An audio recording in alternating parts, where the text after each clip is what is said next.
Ladies and gentlemen, welcome here today to another edition of the NASCAR Heat 5 Career Mode. It is the NASCAR Cup Series side once again for race number 4 of 36 this season. No practice and qualifying entering as we go to the Phoenix Raceway, our first short track race of the season. This is going to be very, very interesting, but we'll see how this is going to go here today. And then following this stream, we will have the online lobby here tonight as well. So if you have a PS4, definitely want to tune in for that one. I'll be hosting some online lobbies as I leave for Nashville tomorrow. So thanks everybody for watching. Again, like, share, subscribe, and we'll see how this is going to go. Ashton G, Black Ace, welcome to the stream. No, I hate this track. Well, this isn't going to be a good sign for us today either, unfortunately.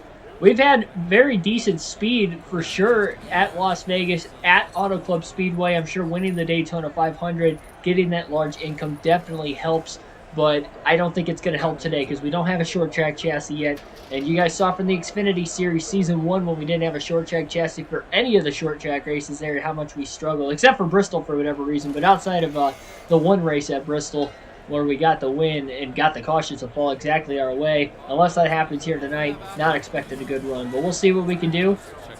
Fanshield 500, we'll see. 3 different winners, first 3 races. Keegan Schneider won the Daytona 500. Denny Hamlin won at Las Vegas. And then the Auto Club winner last night was Joey Logano. That's right, Joey Logano ended up winning the race. Almost forgot. Logano ended up winning that race. We unfortunately are coming in off a DNF. So first, 21st, and 38th are our 3 finishes this year. Coming into this race as well, Denny Hamlin leads the regular season point standings. We're about 40 points behind him already, despite a win in the first race after the first 3. No stage points in each of the last 2, and I don't think we're going to get any today as well.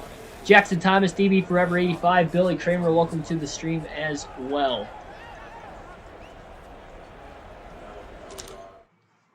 And let's start this. Matt Kenseth on the pole to start this race here today. Interested to see how this is going to work. R6, welcome to the stream as well.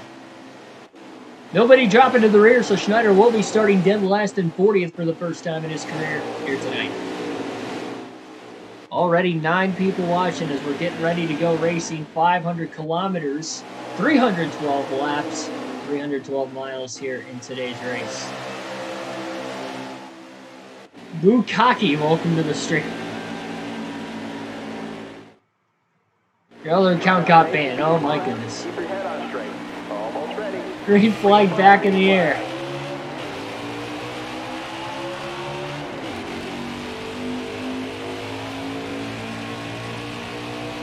Kyle Larson fan, welcome on into the stream as well. 75 laps in stage 1 here tonight. Schneider sends it into turn 1, trying to get under Bubba Wallace. Last time we were at Phoenix last weekend, remember, Schneider won the Xfinity Series Championship with a 3rd place finish. And he did win the first Xfinity race here last season, won the race and the championship in his one and only truck start here. So he's had some good success at Phoenix. Not sure what to think of it today. 79 on the engine, 76 on the aero, and a 76 on the suspension for tonight's race. Schneider's aggressively side drafting Bubba Wallace here in the early going. He's actually doing a very good job. He's going to get around Bubba Wallace. Not only that, but racing with the Super Speedway chassis, the same race car he won the Daytona 500 in. Maybe this is just like the key race car. I doubt that that's the case. You already see how loose Schneider is in the beginning. Wanted to go with a looser setup, even though there's no practice or qualifying entering this race. Wallace gets back to the inside, at least there's a battle for position, even if it is for 39 in the opening laps. And again, gets to the inside of Wallace, but just can't quite hang there. Matt Kenseth is going to go down to lead lap 1.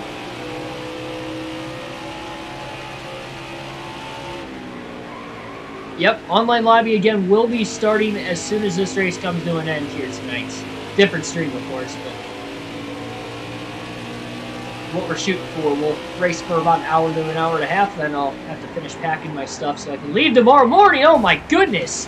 What a loose moment into turns 3 and 4 that time. Into the outside wall goes Schneider after almost turning head-on into the inside wall. pretty good lick up there, too. Not what you want to see 5 laps into the race. Michael Turner, welcome to the stream as well. Yeah, obviously, again, with using the Super Speedway chassis as well, this is a mismatch penalty.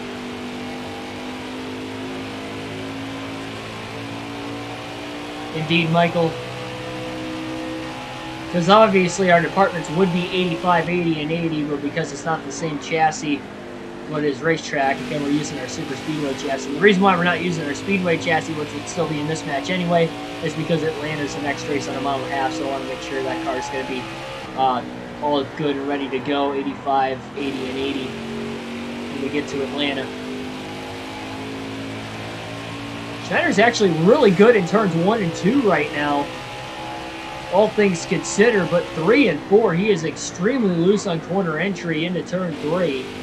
We saw that in the Xfinity race, but he was able to keep control of his car all throughout that race and already about lost control early on here tonight. Last thing he wants to do is DNF 2 races in a row. You still want to get to the end. You never know what kind of a finish he could have.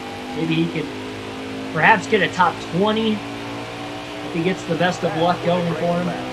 These guys won't have to pit in stage 1. They're going to be about 6 to 8 laps to the good on fuel.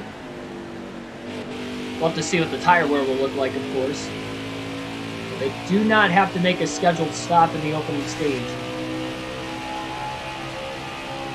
Schneider has to assume he's going to go a lap down easily in this race today. Indeed, Michael. Stages are 75 in stage 1. That will be the shortest of the first 3 stages, and then the second 2 stages will be a little longer in length of 115 and 122 laps.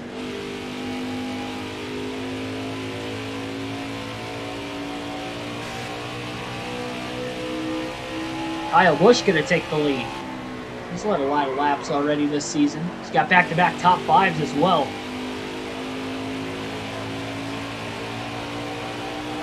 Finished 3rd and 4th in each of the last 2 races in Busch.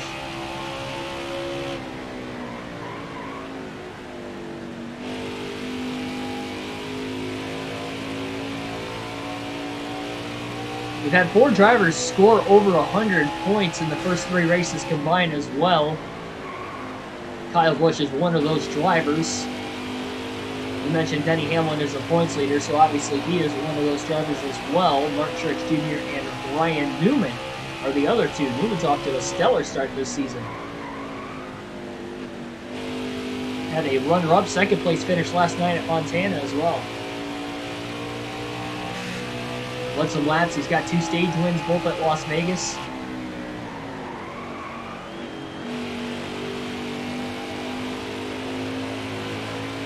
Trying to easily be the first driver to go a lap down very shortly. His goal, if he can help it, is to just stay 1 lap down by the end of stage 1.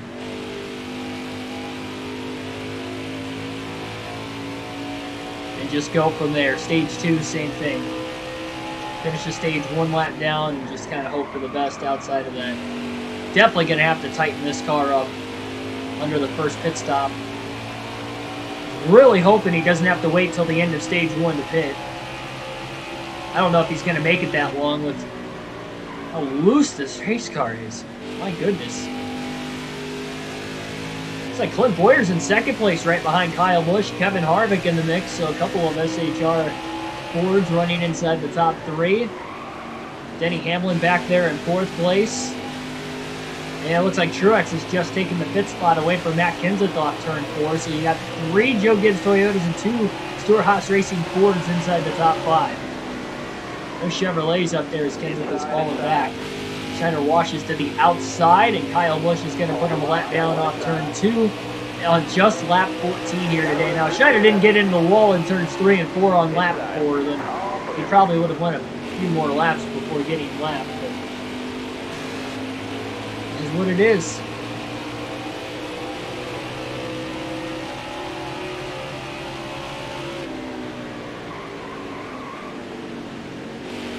Looking inside now. It's going to make for a long 312 lap race today. Into the wall off turn 2 as that car just skates around these corners. Got 1 outside now. Now even in 1 and 2 it's getting worse. Got 1 He's already hit the wall on both ends of the racetrack. Side by side between Truex and Kenseth. Trying to shorten up the front stretch going down to the dog leg. Oh, Matt DiBenedetto moves the 99 out of the way. Matty D having a good start up in 7th place, looking to pass Kenseth for 6th.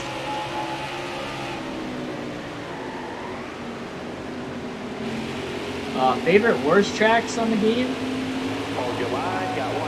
Favorite meaning fun to drive, or favorite meaning like my best? My best tracks, we've seen the success we've had at Atlanta in the career mode. I'd say through all the NASCAR Heat games, Atlanta is probably my best track. But as far as like the ones that are like more fun to drive, I honestly like driving at Pocono. Dover is a pretty fun one. Bristol. The tracks I'm the worst at, for whatever reason, I could not get the hang of Richmond. For one reason or another. So Richmond probably tops that list. We don't seem to have great runs at Las Vegas in the career mode, at least, for whatever reason, too. These tracks are kind of the Achilles heel, I guess, if you would say. Looking like Phoenix right now, at least, but a lot of that is this super speedway chassis on a short track. Obviously not going to work out too well. There did pass Bubba Wallace early. He's starting to gain ground back on him again. He's 3.5 seconds back. He was about 7 seconds back at one point. The problem is just how loose this race car is in turns 3 and 4. That's really hard to enter deep into the corner and carry a lot of speed. He wants to spin out. Davion West, Sage Casillo, welcome to the stream. Howdy indeed.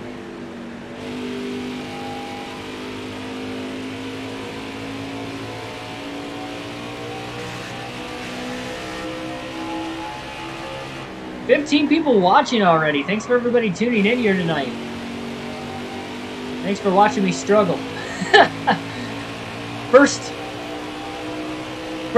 real flashback to reality. We've had speed in the first 3 races this year, but we don't have the short track chassis for the Cup Series yet, and I kind of knew we were going to struggle. And see that we're in last place, a lap down already. We're only 20 laps complete. BONS, welcome to the stream as well. Doing pretty good indeed. Off of work today, kind of getting things organized before I leave to Nashville tomorrow. I still have to go into work early in the morning tomorrow, but I'm working full day. I'm going to leave straight from work and take the drive to Nashville, so I got a long day ahead of me tomorrow. Not going to drive straight to Nashville tomorrow. I'll probably stop around Louisville about 8:30. I should get there by about 8:30. That'll be a good stopping point. Hit the hay, and I'll only have about 2.5 to 3 hours the next day to drive to Nashville, so it'll be pretty cool. Make my life easier on Saturday, at least. And then I'll have the race on Sunday, and continuing. You know, Ryan Newman's not in the top 10 right now, but the fact he's running 11th is still highly impressive.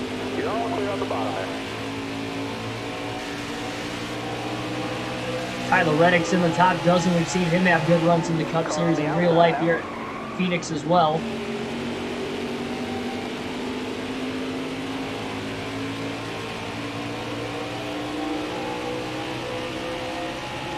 Favorite track to race on in NASCAR Thunder 04? Honestly, Michigan's a really fun one in that one. It's so high speed. I know you're nearly wide open, but I feel like that was like the track I could really get the grip on, but you had to be careful because we were racing on the 4-race live streams, but if the gearing isn't set up right, you could honestly redline it and blow your engine in that game, so that was kind of fun to test out. The road courses are pretty fun on those older NASCAR games, even the made-up ones.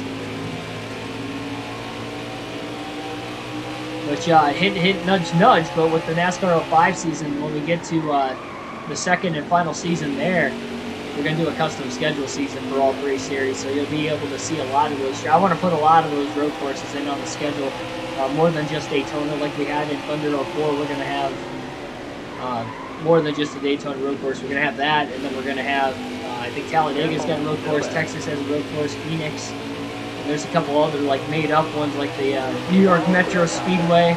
We've seen Old Spice Speedway already a couple of times. That'll probably make an appearance in the Cup Series too. That'll be on there. What Devil's Canyon, Dockside, you'll see all that. So that'll be a lot of fun too. Those older NASCAR games. With the custom schedule, added some extra variety.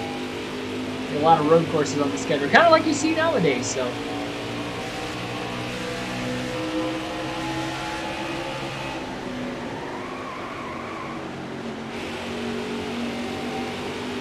Watching the Heat 4 season is Ryan Blaney. All right, nice. Thanks for going back and watching some old stuff. Inside. Early days of the channel.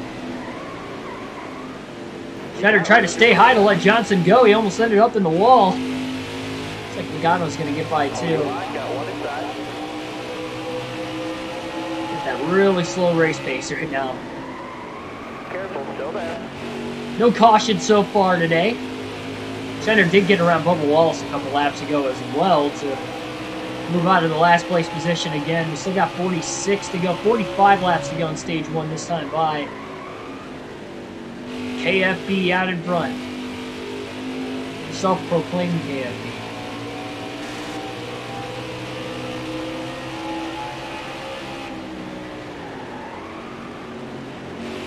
Schneider definitely needs to tighten this bad boy up. Without a doubt.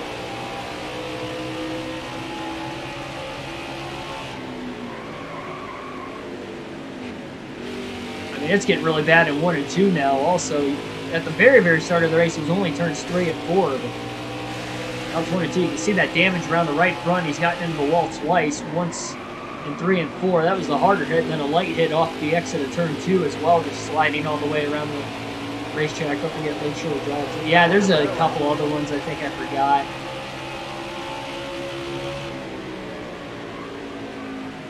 On top of, you know, the Watkins Glen and Infineon Raceway that would already be out there, now known as Sonoma. The old layout, though, too, is different from what you saw this year and last year in NASCAR. Schneider is running down Chad Fincham for position. Gonna have a good chance to get around into turns 1 and 2. Oh, we got trouble! Car is blowing up. It's Fincham hard into the wall. Chad Fincham has blown a right front tire and has just compacted the outside wall in turns 1 and 2, bringing out our first caution of the race. Schneider's going to hit pit road. He's going to tighten this race car up. Full round of wedge is going to go into it here. Going to add 5% more tape. And no further adjustments for right now. Going to repair that 1 second of damage as well. A lot of lap cars are pitting. Some lead lap cars are pitting as well, but not all of them. So no chance to take the wave around. Chris Buescher in 21st will get the free pass. So we're going to have a lot of lap cars on fresh tires as well. We'll see how this will pan out. Can't wait till NASCAR 21 drops as well. Can't wait to stop playing NASCAR Heat Almost ready. and get to that. I brought myself back into it. I thought I was done, but I did it for you guys because I know you guys wanted some more NASCAR Heat stuff on the channel. That's this extra career mode and extra championship mode season as well. I have to start backing these corners up a little bit more on entry with this tighter setup. This Buescher's got to line up behind all of these lap cars. Stay low. Big stack up in turns 3 and 4. 4 wide. Buescher got into LaJoy. That's what really stacked them up. Schneider went 4 wide to the bottom there in 3 and 4. Now he cuts through the dog leg down to the apron there. He would love to get into the free pass position. That'd be a ton of positions for him. Ooh, he slid into Bobby Carter off the exit of turn 2. And Ryan Blaney's off to a tough go. Still there. Outside the top 25 as well. Got one peeking outside. All right. Schneider's probably not going to be able to get around all these guys, considering a lot of them are on fresher tires too, but he's going to try to get around as much as he can. Look at this, 4 wide again through turns 1 and 2. Christopher Bell all the way on the outside. Chastain and McDowell were in the middle. Schneider was all the way on the apron, way to the bottom. Through turns 1 and 2, they're still 3 wide. What a crazy restart. Middle and the back of the pack, and even towards the front of the field. With the mix of drivers on fresh tires and old tires. They're going insane up there as well. Car high, careful there. All clear. Schneider slid in front of Austin Dillon. Dillon back to the inside to cross him over.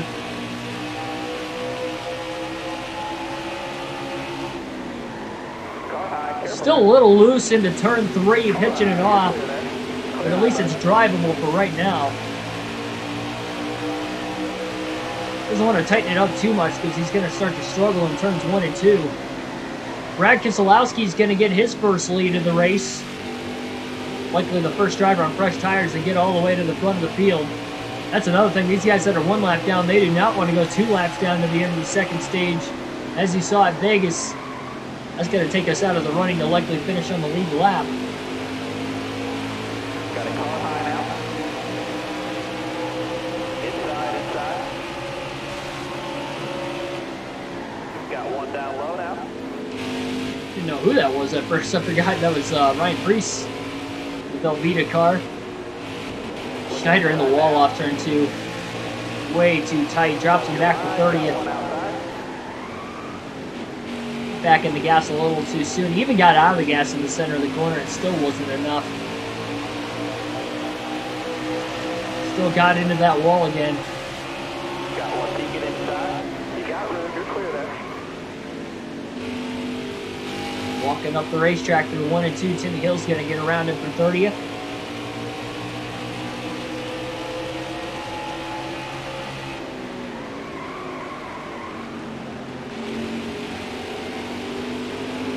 Yeah, we'll just have to wait and see. Because we don't know 100% that Keselowski's going to Roush yet either. Don't forget that.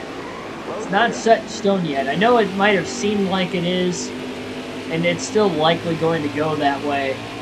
But nothing has been absolutely confirmed by Roush Fenway, by Penske, or by Brad Keselowski himself. So.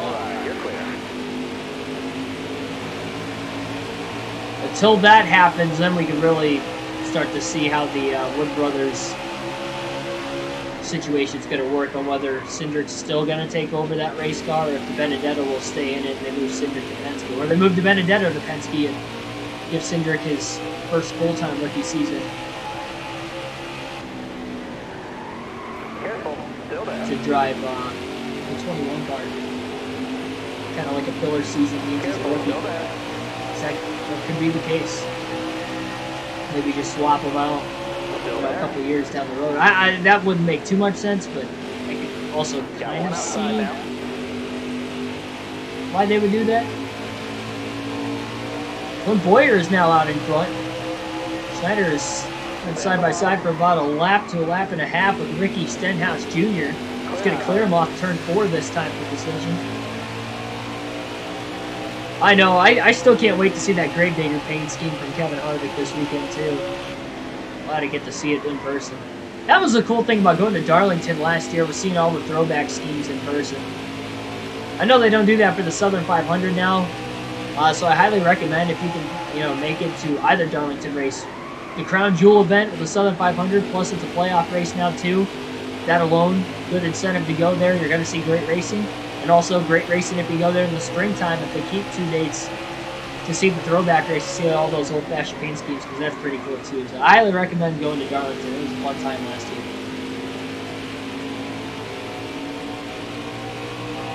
Man, Schneider brushes the wall off turn 2 again. Still there. It's definitely a lot tighter in turns 1 and 2 now. You're clear there. Just slid up in front of Cole Custer. Look at Bubba Wallace. Brushing tires took a lot longer for him to get through that pack of cars. Comparative to Schneider.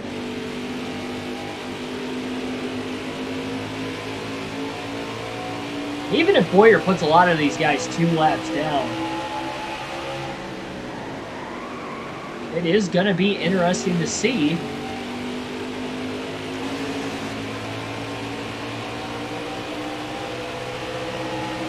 how many of them will go 2 laps down, because that's going to help Schneider out as well when we start stage 2. It's a good caution for him to have. Tough break for Chad Fincham, who's out of the race. Still there.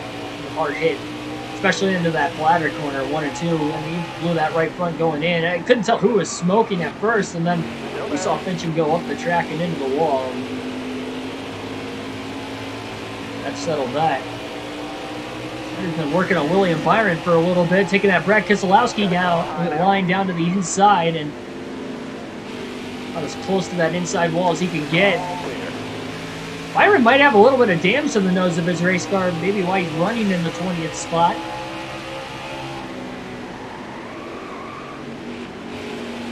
It's a shame that Hertz is starting to go bankrupt, because I always like those Hertz paint schemes that William Byron brought to the racetrack.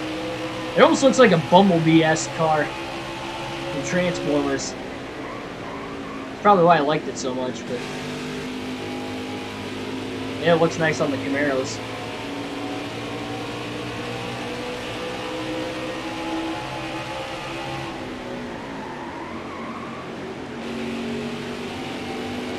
Schneider might end up going 2 laps down even on these fresher tires, considering Boyer's got fresh tires as well. 22 laps to go for Clint this time by. A lot of traffic Schneider's got to catch still. 22nd position would be the free pass, but Byron's going to get lapped before Boyer even gets to Schneider anyway. I guess they're not really racing for the free pass spot anymore, unless we get another caution in between right now and the end of stage 1.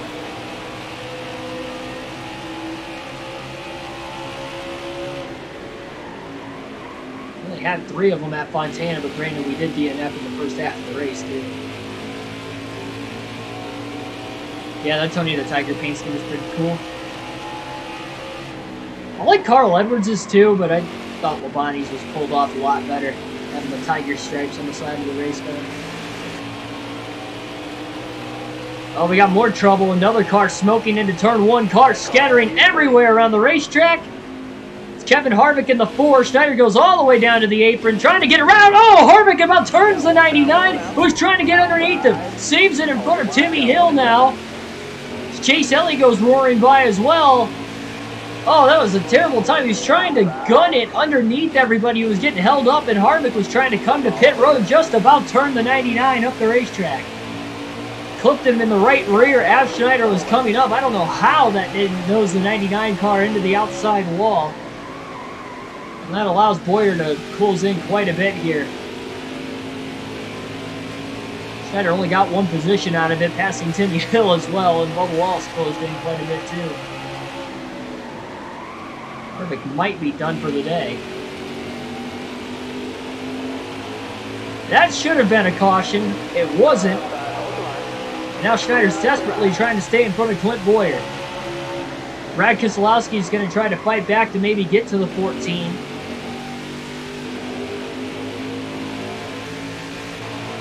Brad's got to run on the high side off turn 2. Boyer still being blocked on the bottom. Schneider drifts his way into turn 3. Goes to slide up. Now he gets split. Keselowski to the lead on the high side. Harvick just came out of the pit lane. He'll be on fresher tires, but I believe he is 3 laps down now. Might be able to race his way around Keselowski and Boyer with those fresh tires to get one of his 3 laps back. Martin Truex Jr. is in the mix now. He's trying to go for his 2nd stage win of the young season. Keselowski's being held up by Brendan Gaughan. And they're 2 laps down in the opening stage. Careful, still there. Not too many drivers on the lead lap either, though. Only 15 of them on the lead lap, so it's the product of short track racing. Careful, still there. You're all clear up top there.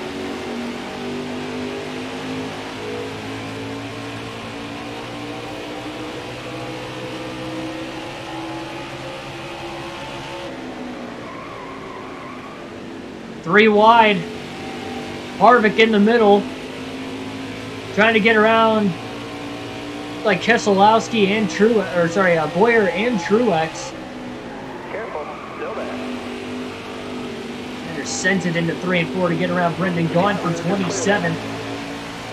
Just cleared him off the exit of turn 4. I'm just a very patient person.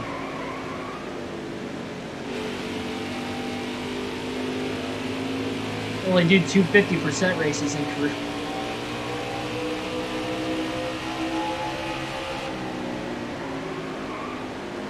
Oh, 2% to 50%. Well, if you ever run 250% races back to back, I mean, it's basically a full race. So, yeah, just have fun with it. I just like the strategy in NASCAR too. So, I mean, being able to do a full race, it throws a lot more strategy into it. Yeah, you could up the fuel and tire wear consumption, but it's just not the same to me to do that consistently compared to just doing a full race. Helps out with the realistic broadcast too, of course.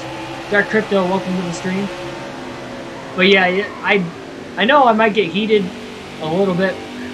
You guys see the worst. I mean, you really do see the worst of me when the game crashes or whatever, and you know, I'll rant about NASCAR Heat 5. But outside of that, though, I mean, I'm really pumped with like it really takes a lot to actually, you know, in the real life world. So pretty laid back. Of course, I'll have the patience to sit here for a couple hours and do one race every day. Wide underneath Reddick and Kenseth going to the outside, both inside the top 10. Martin Truex Jr. is going to get to the lead for the first time today.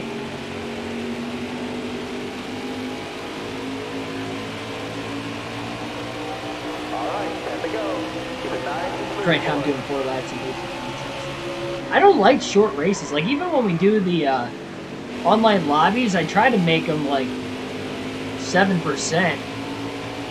And I mean, that just it just feels weird doing short races like that. Still. Hold your line, got one inside. Again, Schneider nearly loses control, all on his own in turns 3 and 4. He might need to put more wedge in the race car to help tighten it up. Possibly drop the air pressure as well.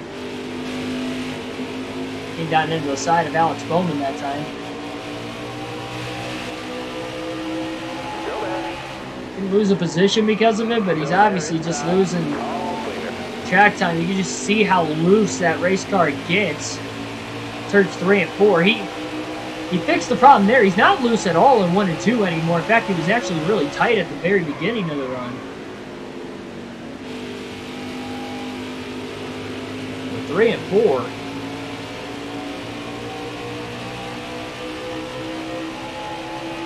Second time that's happened to Schneider today too, where he just walked all the way up the racetrack. Got one peeking inside.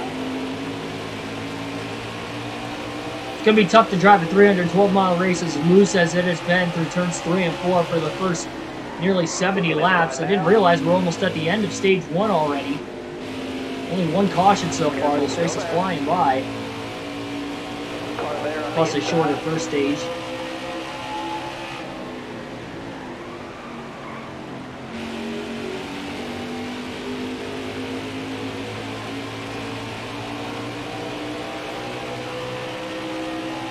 Seven laps to go, stage 1.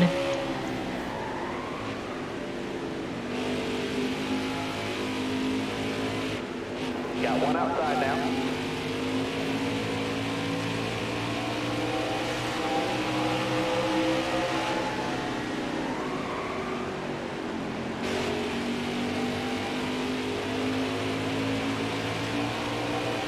Five to go.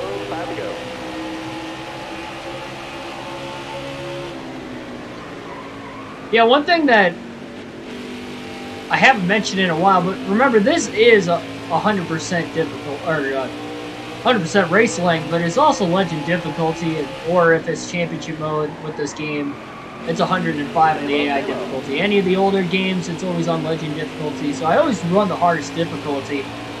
So if you ever see me struggle early in the season with the full race, while we're owning a team right here, we're just down like we were in the Xfinity Series. And we were for the Truck Series, but not really 6 races into the Truck Series season. We're championship contenders. So, we had that, like, everything was cheaper there, so it was a little easier on the Xfinity or the Cup side. Schneider just slid into Bowman. Tried to keep it off of him. Walked all the way up the racetrack. Got into his left rear, but they stay green. They continue on. 4 laps to go, stage 1. But anyway, Still there? I mean, that's why we're struggling. So that just put that into perspective on how much harder it actually is. And then when you look at the fact that we won the Daytona 500, again, that's why I was so shocked. It wasn't like we did that running, you know, on veteran difficulty or whatever, like the middle ground difficulty is on this game. Careful, still there. We did it on the hardest difficulty, and we won our first try out there. And now it's a shock back to reality, obviously. 21st, 38th, currently 27th in the 3 races since. You got 1 to go. Oh, I forgot Schneider's 2 laps down, so actually this is the final lap. You got room, you're clear. Stage 1, Schneider going to make the pass on Justin Haley from 26th. Clint Boyer is going to win the opening stage in the race here tonight. First stage win of the young season for Clint Boyer. He was one of the drivers that pitted for those fresher tires to the end of the stage. Waiting for the top 10 to cross the start-finish line. Schneider finishes 2 laps down in 26th. At the end of stage 1. Man, look at all those drivers 1 lap down. Matt DiBenedetto in 13th is going to get the free pass. Schneider's going to take the wave around here. This is going to be a huge risk, but why not? I'm on normal AI, but expert driving aids. Yeah, I don't use any driving aids either. Except for road courses, I put 50 on the stability, but that's because I do a full race and I don't want to slide around on ice for 110 laps at the Roval. No, thank you. Schneider's going to take the wave around. This will move him up to 21st on the restart. Be ready.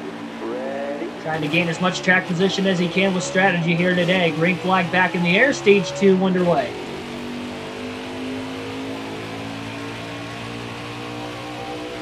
By the time we go green, 112 laps. We'll be in the second stage. Everybody else hit pit road. Lap cars, lead lap cars. Everybody will have to pit at some point in this second stage regardless. Yeesh. I didn't think a car could get that sideways and still drive straight off the exit of the corner. We saw it right there. It's not bad in 1 and 2. It's just turns 3 and 4 are terrible. There's only 13 cars on the lead lap.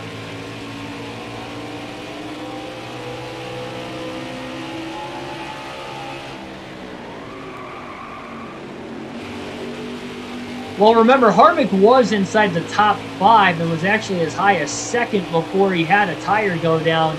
And we didn't get a caution when that happened, so he actually fell 3 laps down because of it. And I believe he got 1 of his laps back right at the end of the stage. While he had those pressure tires. He pitted again there, so he is 2 laps down. And he's gotten 1 of his laps back, and he does have a top 5 and possibly winning race car. Schneider wanted to pit to adjust on the race car that time, but again chose to stay out.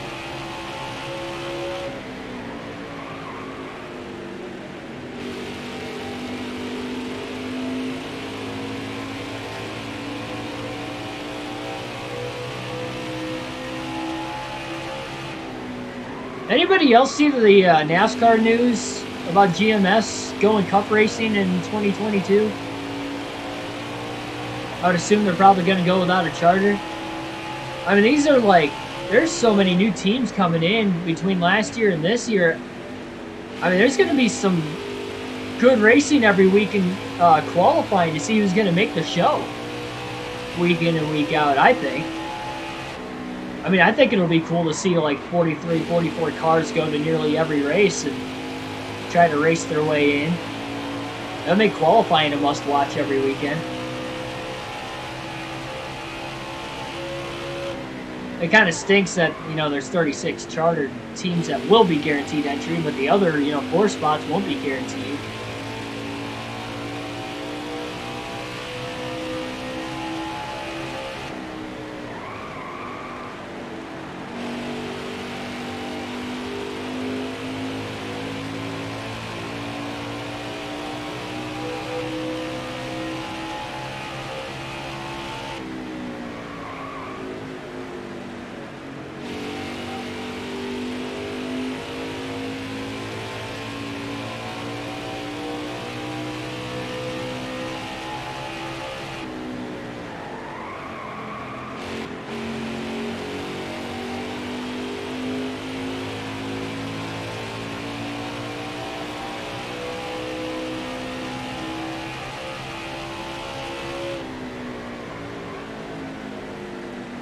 Yeah, we did DNF at Auto Club yesterday, by the way, Michael.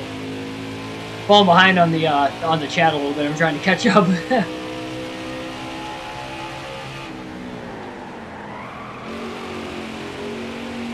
So slow it down to nearly 100 miles an hour. And that's the thing. The car's so loose. If it was just tightened up enough in turns 3 and 4, Schneider knows he can push it a lot harder into the corner.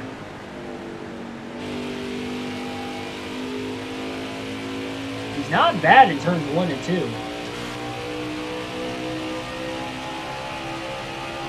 Ideally, he wants that caution to come out before he would go 2 laps down again, so that way he can pit during the caution.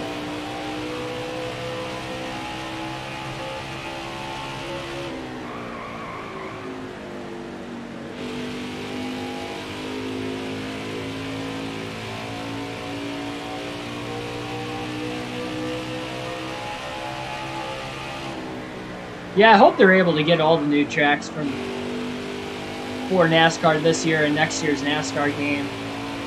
Obviously, Road America is going to be in there because it already was in the Xfinity Series. But the Daytona Road Course has been added on within the last couple of years. Nashville. Well, we know the Indy Road Course probably will be on there because they added it late to NASCAR Heat 5 of the patch. So we know Road America, Indy Road Course will be on there. The Daytona Road Course, Nashville, Dirt Bristol. I'm hoping they can get on there. And they even had Dirt Bristol with the Dirt Series in this game, so I don't see why they can't have that and just let the Cup Series race on. And then Knoxville for the Truck Series as well instead of Eldora.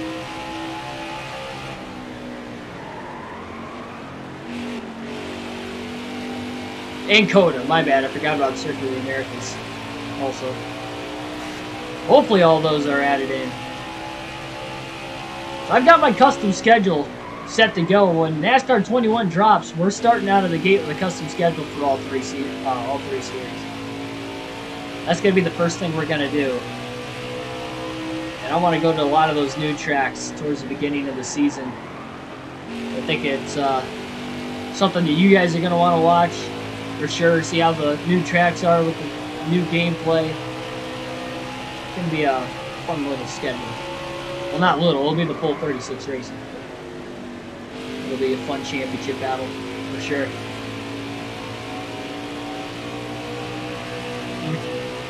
We're almost slid up into the wall again off turn 2. He's got the leaders right behind him. Kyle Busch, Clint Boyer battling for the lead right now as Boyer is still hanging on for the moment. Schneider down to the apron through the dog leg, but Boyer's just going to blow by him on the outside. Car on the outside now. And Kyle Busch just moves the 99 out of the way. He wanted no business running behind him in turns 1 and 2 as he wants to keep up with Boyer.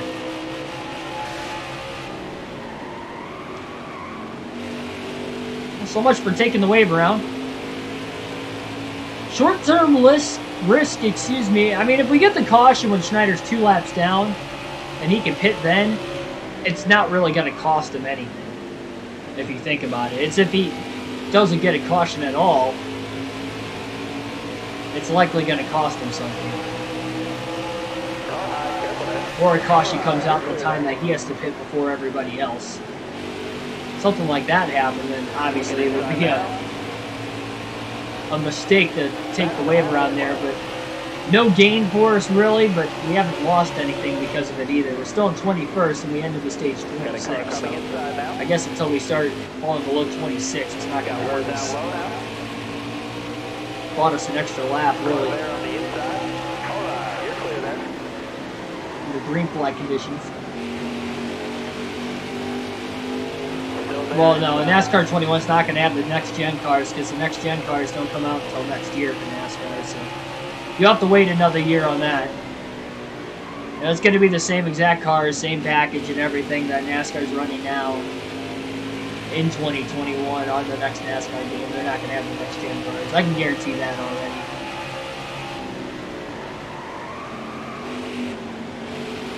And we barely even know, we don't even know exactly what the rules package is going to be with the next-gen cars yet.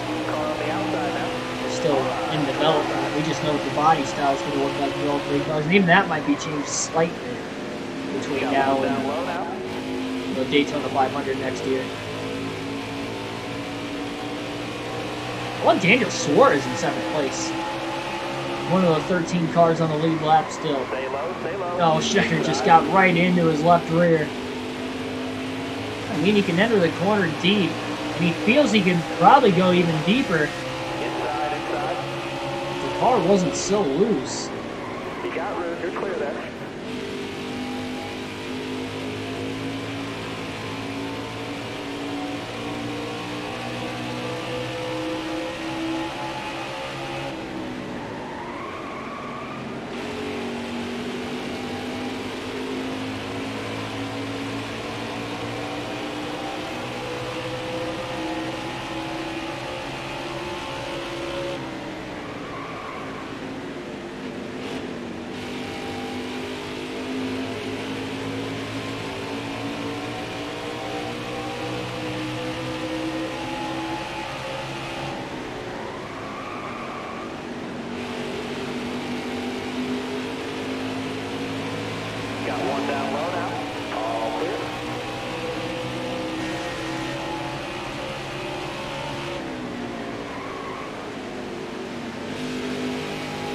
Schneider's definitely using his tires up a lot more and going down to the apron. He did that a decent amount in stage 1, but he's definitely doing it a lot more here in stage 2 out of the gate.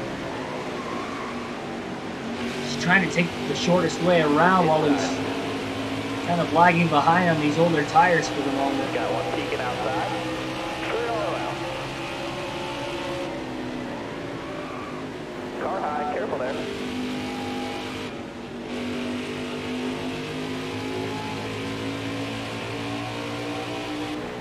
Caution. Got trouble in turn 1, and it looks like Matt Kenseth is blowing smoke in the 42 car for Chip Ganassi Racing. Schneider's going to hit pit road. A lot of drivers 1 lap down, and some lead lap drivers are going to pit as well. Another adjustment change here for the 99 crew. A half around a wedge is going to be put in. And he's also going to drop the air pressure 1 pound all the way around. So those will be more adjustment changes. This is the second pit stop of the day for Schneider. So there we have it. Second caution for incident right at lap 101. Midway through stage 2. Bowser has the green flag in his hand. Are you ready now? Green's out, man. Let's go. Green flag back in the air. Schneider's the only driver on fresh tires of everybody 2 laps down as well. This is going to help big time. And everybody still has to pit to the end of the stage. Some will just have to pit a lot sooner. 20 laps or so sooner. If this goes green to the end of the stage, that is. Hold your line, got one inside. They're still stuck on the outside lane off this restart. There on the inside. Got a car coming inside. entire field stacking up right now in that low lane. These drivers on fresh tires trying to get around guys on old tires. Stack it up again. Chase Elliott about goes around off the front bumper of the 99. Schneider got into the back of him with that checkup in 3 and 4. By the way, Matt Kenseth is done for the day. And that is a tough break, Matt. Or sorry, Michael.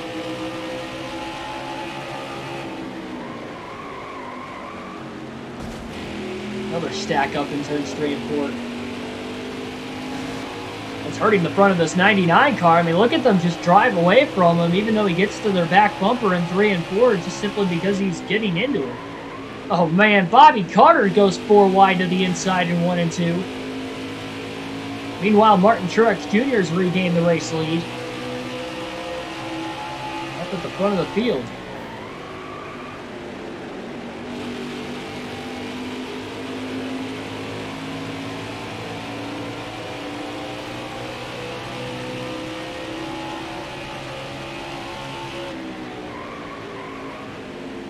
Kenseth was running right around 5th. Pretty much the whole race. Started on the pole as well. Pretty much that 5th to 7th range for the entire race up to this point. Now he's done.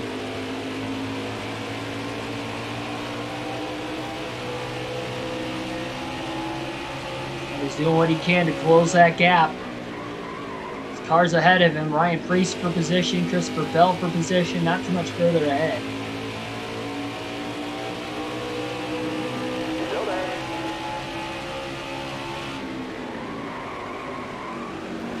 Ooh, little contact with Bell.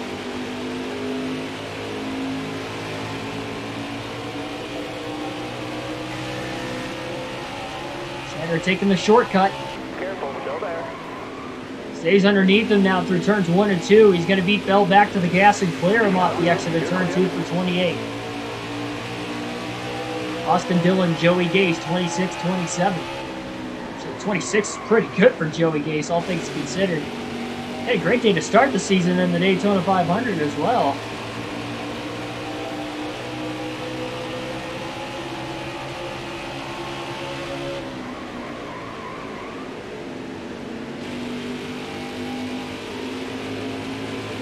Yeah, we are extremely close to 900 subs. Sure, everybody like the stream if you haven't already. Subscribe. Helps out a ton. Careful, still there. The algorithm and much more. Daily NASCAR Say content. hi, say hi.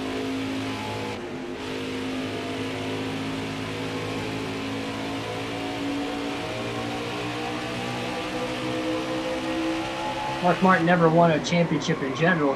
Most of his career was on the Winston Point format, but he raced for championships at least up through 2010 Stay out the bottom. into the chase format. A couple different chase formats as well. And they're really trying to back up turns 1 and 2, cuts all the way down to the apron Still there. to get alongside Joey Gase.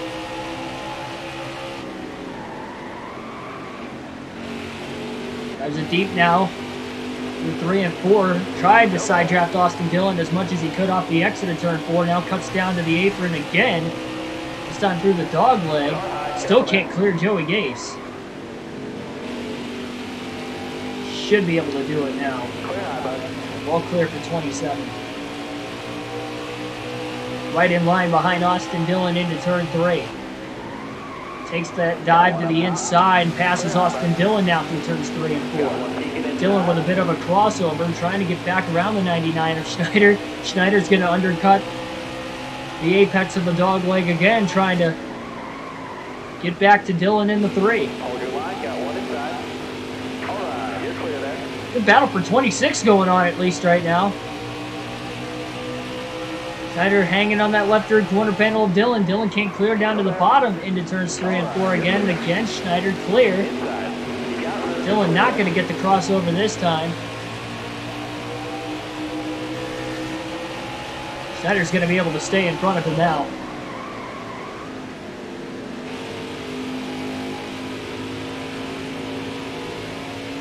Joey Gase to the inside of Austin Dillon for 27. Dillon has had a rough start to the season. He finished third in the Daytona 500. That was a great run. But he DNF'd at Auto Club. And he ran outside the top 20 pretty much all day at Las Vegas. And now he's outside the top 25 in Stage 2 here at Phoenix as well. Schneider got back in the gas way too soon in the wall off turn 2. Here comes Austin Dillon charging to the outside, getting around Joey Gase, trying to get around Schneider. Schneider drove it in way too deep into the corner, and he just lost that position by a lot right there. Christopher Bell gets around Joey Gase. He's trying to get around Schneider as well. Oh, Truex just shoves the 99 up into the 95, putting him another lap down. He's got a big lead. He just came in out of nowhere.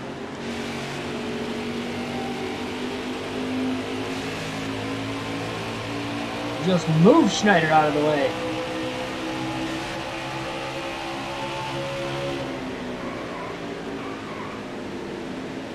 Third time Schneider's been moved in turns 1 and 2, but not like that.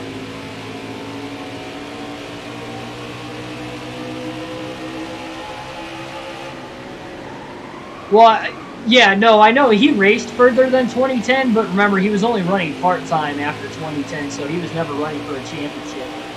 2010 was the last full-time season he had with Hendrick Motorsports in the 5-car. 2011, he went over to Michael Waltrip Racing, won part-time in the 55 car, split with Brian Vickers, and Michael Waltrip himself. 3 drivers split that ride for a few seasons. I think up through 2013, he ran with them. Daniel Suarez is up to second. Look at him go up the middle. Oh, Schneider got up into him. That was tough for Suarez. That was a tight gap. Schneider tried to keep it off of him, but he couldn't do it. Matt DiBenedetto in third place. Closing in on the back bumper of the 99. And the 96, of course, for second. He's not worried about Schneider so much. Got a car coming inside now. Benedetto's going to try the outside. Well, this is allowing Truex to get out to an even bigger lead. Car high, careful there. Keselowski 3 wide for second place to the bottom. Outside.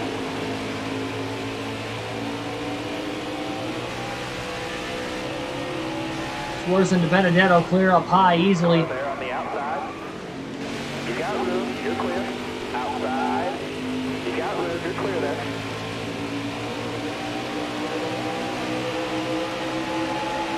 Suarez hangs on to second for now. Not sure if he's going to be able to keep that momentum up, though. Inside.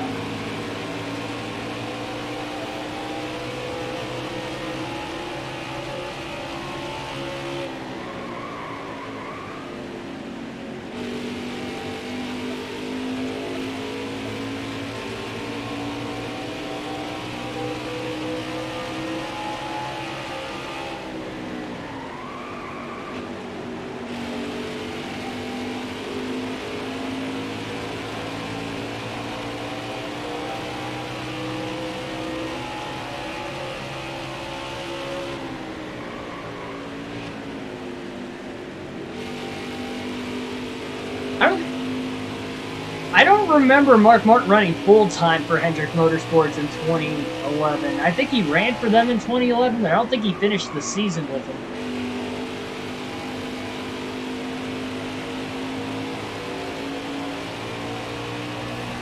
Watching a lot of old NASCAR lately. Awesome.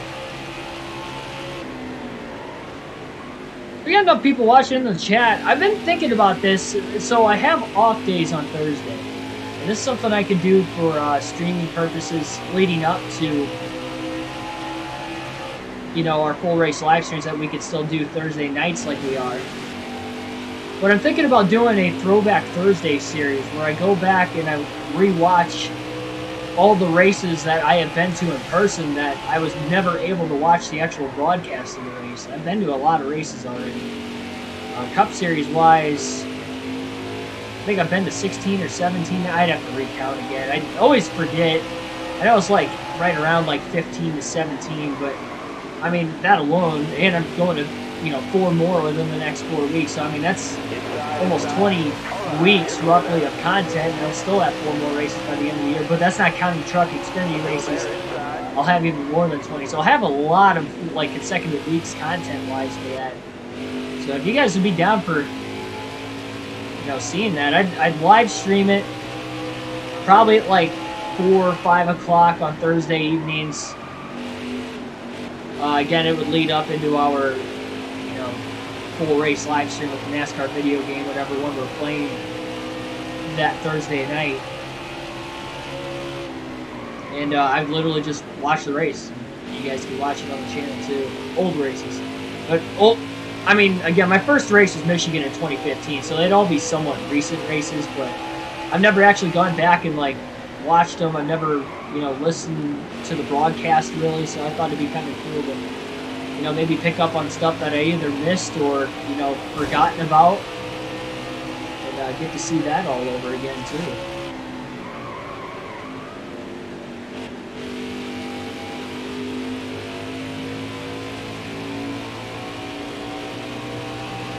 Put all the times I went to races in real life in a video, too.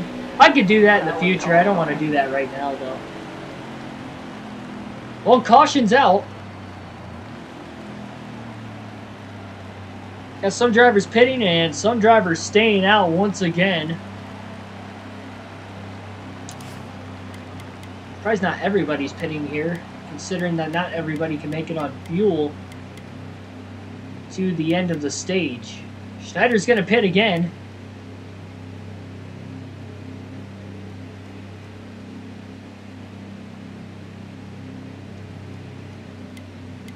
No setup changes to the race car this time. We'll top off on fuel as well.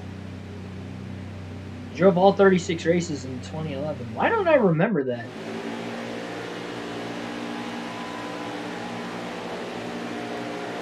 We're going green. I know Danica took over in 2013. Green, green, green. Oh, well, she didn't take over the 5 car. Never mind. Forget I said that.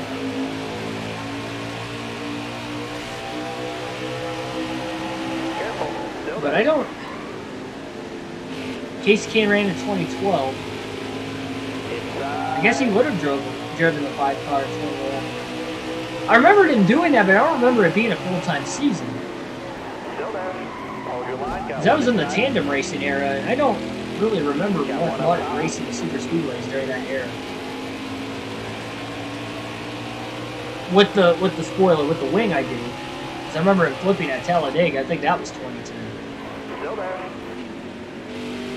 That might have been 2000. I don't even know. I remember he was in the Pop-Tarts car. One of those few seasons.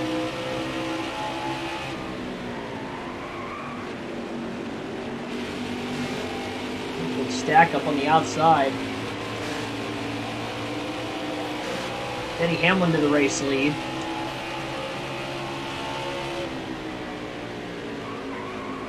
And they're just kind of riding around right now. Kane took the 5 in 2012. Yeah, that's what I said. I know he took over in 2012. For whatever reason, I only remember Mark Martin running part-time in 2011. I don't remember him running that well in 2011 either. That's why I was thinking he only ran part-time. Maybe he did run the full season. Oh, more contact up ahead.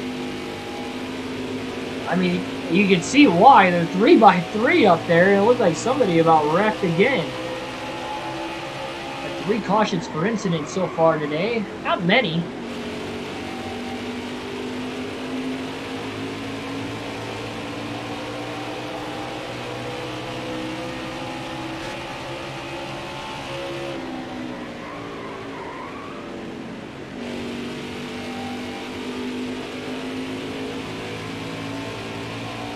Still there.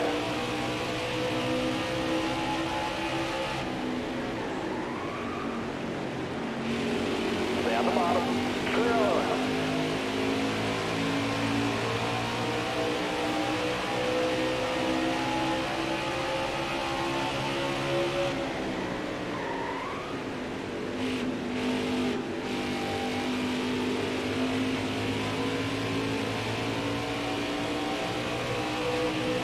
Stay on the bottom.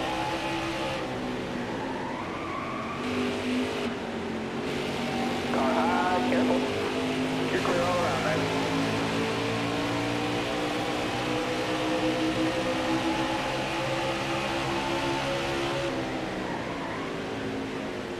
I'll tell you what, though, it seems like the large majority of NASCAR fans, when talking about like older NASCAR racing, newer NASCAR racing.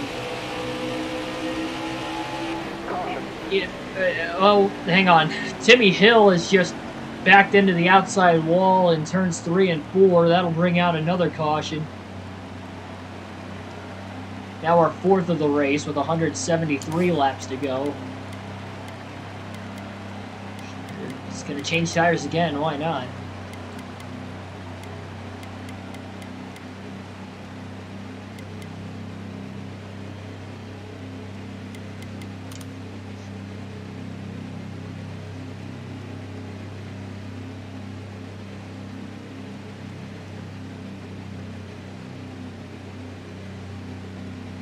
But anyway, what I was going to say was that, like, people are like, they should go back to the way it used to be. So I understand that, you know, with the drivability of the race cars, for sure. Specifically on the intermediates, the short track's fine. You know, the short tracks are fine now with the 750 package, the low downforce. Road course the same way, and then Darlington and Nashville, that you're going to see this new with the 7-car package as well. It's just a mile and a half tracks and bigger. And that's the big thing. But also, don't expect like the racing to be any really different as far as who wins on a weekly basis. I'm sure Larson's still going to be out there dominating no matter what package they're out there. The better drivers are going to, and the better teams are still going to find their way to the front more often than others. And, you know, interval-wise, you know, for people, well, the racing's not close enough. Like, meaning, you know, somebody's going to win by 10 seconds or so. That used to happen all the time. Got one peeking outside. Way more than what it does now. But still, when you see those races, even with whether, no matter what package it is, somebody wins by 10 seconds. If Kyle Larson would have won Atlanta, how he ran those first 2 stages in the race, just blowing the doors off to 10, 13 plus second leads, nearly having a half lap on the field in both the first 2 stages until the final stage where they just weren't as fast as Blaney and Busch there in that closing portion. But anyway, like, if he would have put it on there, people would have thought it would have been a boring race, even though cars were sliding around and everything. I know it was a 550 package, so they weren't sliding around as much, but still. That package really, no matter what package you run at Atlanta, you're going to see a lot of tire wear, you're going to see cars sliding around. And a big stack up there in 3 and 4. Chastain got in the back of body cutters, but I just feel like it all just kind of goes back to NASCAR fans complain so much on the internet. Again, never really ran into somebody, for the most part, that says, oh, it isn't like it used to be and I don't watch it anymore. Like, I've never actually met that person before. And I'm sure there's those people out there, but although the cars have changed and the packages have changed, the overall standpoint for what NASCAR is, other than some tweaks with the points system, and that's pretty much about it. Yeah, it's still the same type of racing in a sense. It's different, but it is the same. Still there. So if you're lobbying for more of the old stuff, you're probably going to get that, and you're still going to complain about it maybe being similar or not seeing much of a difference. It's kind of all I'm getting at. So be careful what you wish for, because it doesn't really, in my opinion, make much of a difference. And I would love to see, you know, the 750 horsepower every week, because I think the drivers, Still there? it is a little too easy on them right now as far as trying to drive the race car. You don't see that many. You look at the mile-and-a-half races in particular over the last couple seasons since the 2019 package debuted. And outside of like late race restarts where cautions kind of breed cautions because drivers are just getting a little too aggressive, and that's really the accidents you're seeing. You're not really seeing any spins for the most part, except for the back marker cars at the rear of the field that are only there because they have the money and the income, and they can't really control a stock car for 500 miles. So I mean, outside of your Cody Ware, your Quinn Houck, and your like Anthony Alfredo spins on a weekly basis, you're not really seeing that many cautions with guys just flat out losing control on the intermediates. And that's the part that I feel like a lot of people get into. And I don't know. It's just like I just don't know exactly where I stand, because I'm on both. I can see the arguments for both sides, and it's, again, hoping that the next gen car answers most of those questions, ideally. Because if it does, then awesome for us as fans. We're going to see some good racing. I just want to put that out there. NASCAR is not as bad now as what a lot of people say it is. And ideally, it's not that much different. Outside of like the intermediate package itself, again, like interval, everything else, it's still the same.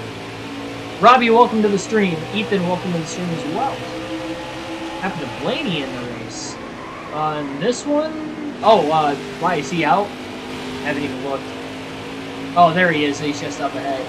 Yeah, Blaney's not having a great day. He's been 25th or worse most of the race. Yeah, he's 32nd right now. He's just slow, which is very odd because we've seen Logano, Keselowski, and even DiBenedetto's been in the top 5, top 10 for most of the day. That 12 team just missed on speed for whatever reason.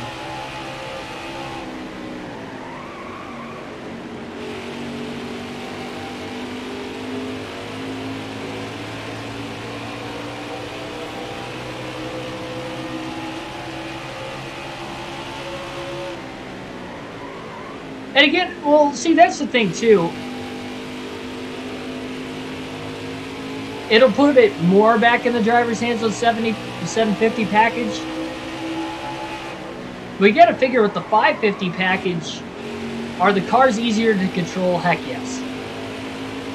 But I guarantee if rules were reversed and the Cup Series had a 750 package, and let's say the Xfinity Series had a 550 package, I really do think the racing you see in the Xfinity Series now, not only who wins and everything else, and where the driver, talented, better teams are going to win same amount. Austin Cindric's still going to be out there dominating, more often than not, is experience.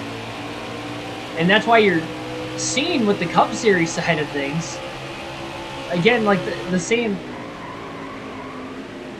I don't know, it's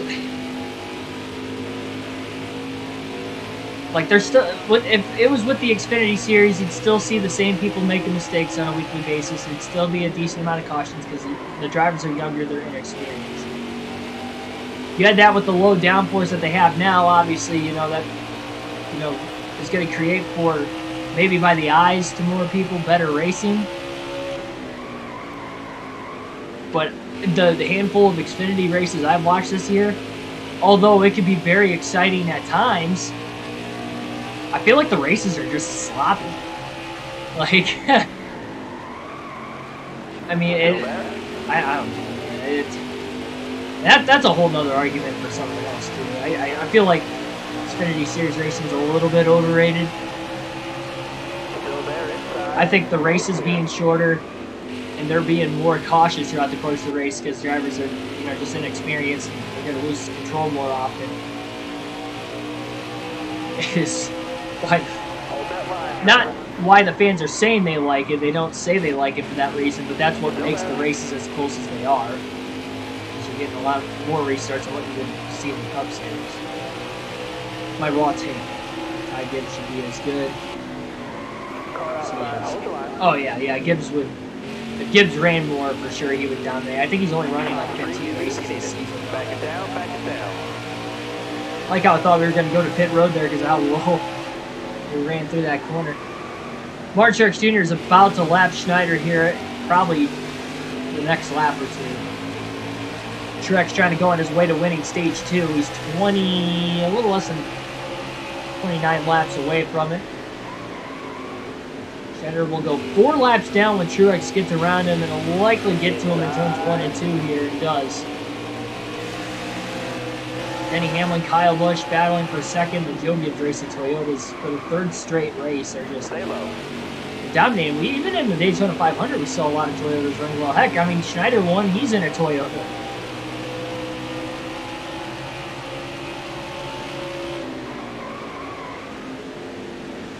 And I don't even think it's so much the horsepower. I think it's just the downforce. Because if you have 550 horsepower with low downforce instead of high downforce and the smaller rear spoilers, I don't think the racing would be any different from what the 750 package is.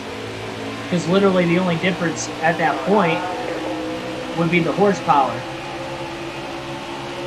And the better tracks are still going to produce the better racing. And I think that's what we've seen with the 550 package too, by the way. The better tracks on the better mile and a half, and the better intermediate racetracks have produced typically better racing, more passing lanes in general, produces good or great 750 and 550 racing. And then when you see him go to Texas or you see him go to Kentucky, tracks like that, has the racing really changed much? And that's kind of the point I'm getting at too. Has the overall racing pretty much changed much? And you can say, well, it's harder to pass. It's harder to pass the leader. It was hard to pass, and it was hard to pass the leader before on those racetracks. Because when you see the 550 package go to Chicagoland, I know they're not there anymore. Hang on for a second. We're 4 wide going into 1 and 2. Schneider just trying to stay out of the way. They're still 4 wide. Look at this. A lot of these guys battling for stage points inside the top 10. Jones got a little sideways and had to lift. I don't know how they made it without any contact through all this. For the most part, they have. We've got 20 more left. Still there? Car outside, hold the line. They're still 3 wide. Johnson and Jones to the outside of Schneider. Logano's just kind of locked the line behind Schneider. The inside. Tim Irvin, welcome to the stream.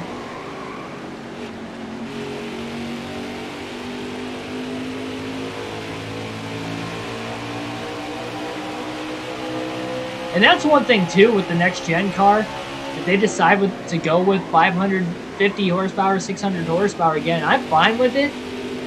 As long as there's no terrible air effect. If you're going to see a taller spoiler, and there's still going to be a lot of higher downforce, which from the testing, it doesn't seem like there's a lot of downforce with the cars. That's the big thing, is the downforce. I think the downforce is the way bigger issue than the actual...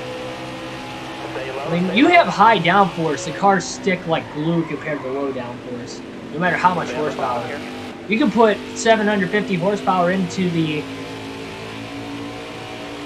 high downforce race cars like we saw with the short tracks and road courses in 2019, and you saw the same thing there. Again, there weren't a lot of cautions for driver error because they were able to keep control of their cars. So I don't think it's so much the horsepower, I think it's the downforce. And how much downforce the cars have now versus what you see now with the 750 package. They have low downforce. The cars will slide around. Remember, when they first moved to this package, they had the taller rear spoiler and they had the high downforce on every track they went to in 2018. And we saw the enhancement with the short tracks and the road courses. So I think the issue is the downforce. I don't think it's the horsepower. People saying they should have 750, 900 horsepower. They can. That's not really going to do a whole lot more than the 606 will do. Careful there. And there still might be a little bit more on throttle time. Don't get me wrong with 600, 650 horsepower versus 750. But there isn't going to be... And their cars are still going to be sliding around as much as what they would be with 750 is what I guess what I'm getting at. Which is what we want to see. We want to be able to see the drivers really have to manhandle these race cars. Well, yeah, that's what I think the fans want to see. That's what I want to see.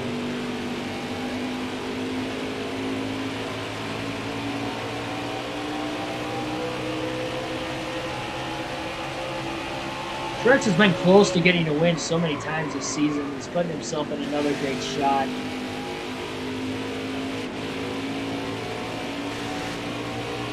I'd like to think today's the day he's going to get it done.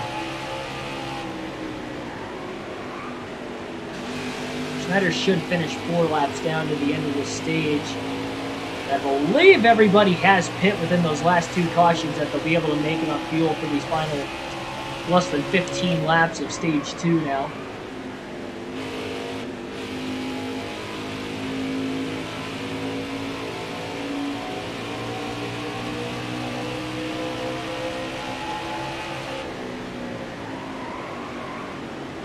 Ty Gibbs shouldn't be as good as he is. He just treats. They're gonna win. They're not gonna let him win. He's obviously got better equipment, but obviously the kid's got the talent to race in that equipment. I feel like if you have talent like Ty Gibbs has, and like other drivers say in the Cup or Xfinity Series has that have better equipment, they deserve it. Like Riley Herbst does not deserve the equipment he drives every week. Stuart Haas Racing in the Xfinity Series. I'm just gonna go out there. I don't think Mike Snyder really, even though he won a race this year. Remember, he won it off late race yellows, and he had the track position because of pit strategy, not because he had actually raced himself up there. I don't think he should have the RCR Xfinity Series full-time ride either. So those are like a couple names, but Ty Gibbs, if you're putting that equipment, again, equipment can help you win a race only if you have the driving talent. And I think we're seeing that, well, we have seen it with Michael Annett in the Xfinity Series, for instance. He's been with Junior Motorsports for a handful of years now, and he's only won 1 race, and it was at Daytona. You know, it wasn't on like a driver's racetrack by any means.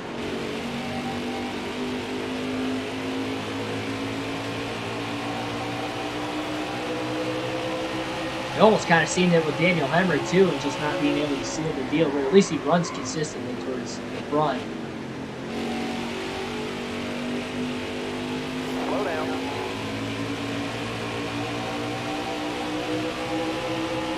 Got one outside now.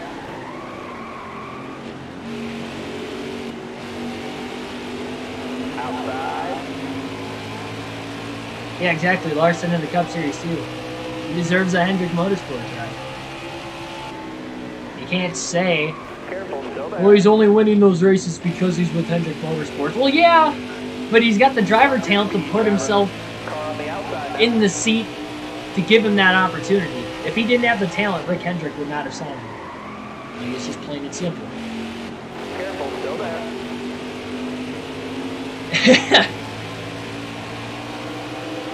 It's equipment and driver based. What goes into making a winning race team. And obviously crew chief and stuff goes into it too. Hold your line, got one outside.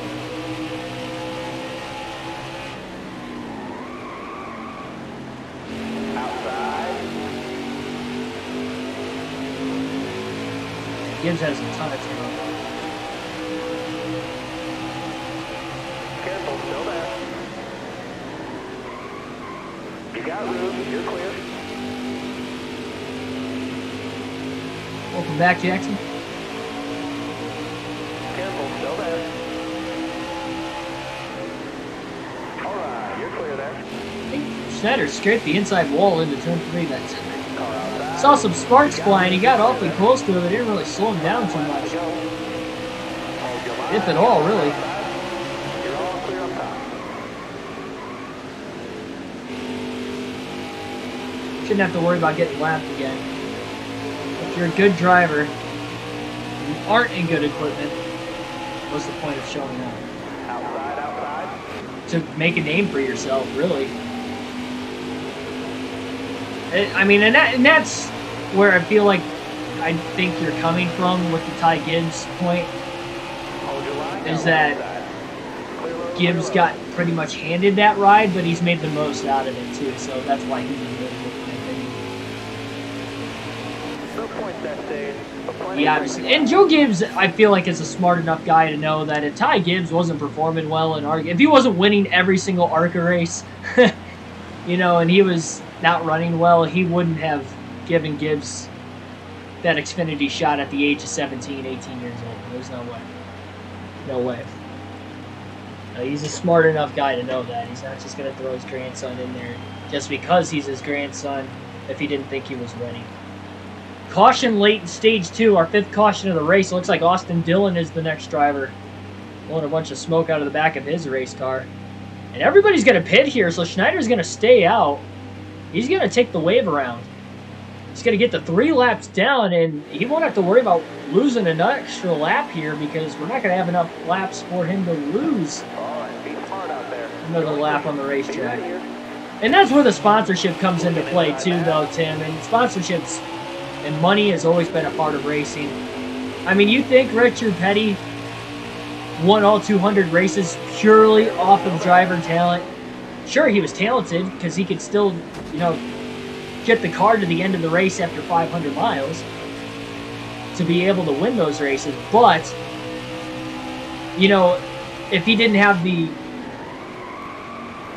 money and the equipment, I'm sure with his dad being successful there in the 50s, winning a couple championships, you know, I'm sure helping Richard with his racing career is a big thing. Actually, excuse me, that stage ended, or sorry, that caution ended the stage. So while that was our 5th caution for incident today, this is the start of the final stage. Excuse me for that. Martin Truex Jr., by the way, was able to win stage 2. He was out in front when it happened. Also restarted in the lead. It's for Denny Hamlin to take the lead on the opening lap after the restart.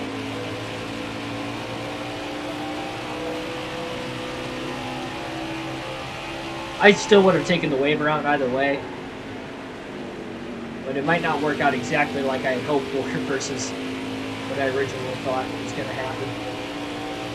Sorry for the confusion there. Been talking about like the current state of NASCAR for the last like 30, 40 laps. Kind of gone away from the race a little bit.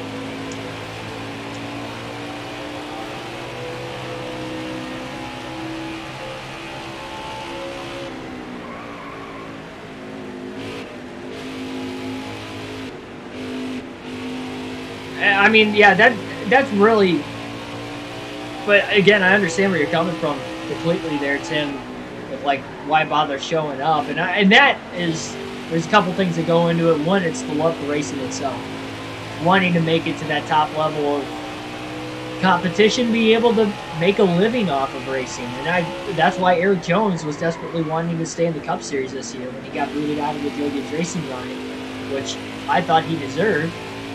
There just wasn't enough competitive rides available to take the Richard Petty Motorsports ride, so he could continue racing, and specifically racing in NASCAR, because that's what he loves to do. That's what he wants to make money off of, and what he wants to do for a living.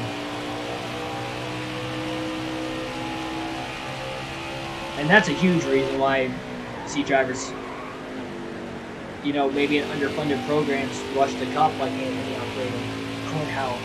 Get the Cup Series. Had those dreams, those aspirations of racing, you can't fault them for that decision. That's a whole, you know, team owner situation there. Because I'm sure if I was in the situation and I didn't have the, I'll never know because I wasn't like in a competitive, highly competitive racing series. But regardless of the fact, you know, you or me or, you know, anybody, if you had the money and the backing, even if you knew you weren't that top tier level, would you still want to race in the Cup Series and rather be making a living, making very good money out of that, or would you rather be, you know,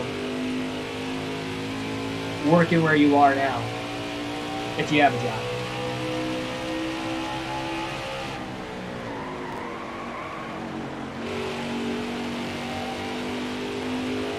And Austin Dillon deserved to be in the 3 car. I think he earned getting a ride with Richard Childress Racing. I think he earned it. I mean, look, he won a Truck Series championship. He did all he could there. He won an Xfinity Series championship. He did what he did there. He was winning races throughout his Xfinity and Truck Series career. There's not really much else he could have done on the lower series. He was ready for Cup. And that's not A-tier equipment either. It's probably B-tier equipment. We all know Hendrick Motorsports is a top team at Chevy, and there really isn't another A-tier team in Chevy. Chip Ganassi Racing is kind of the same thing. They're kind of that B-level team. They can make the playoffs. They can, you know, win a race or two during the season. That's pretty much their ceiling. Not really championship contenders.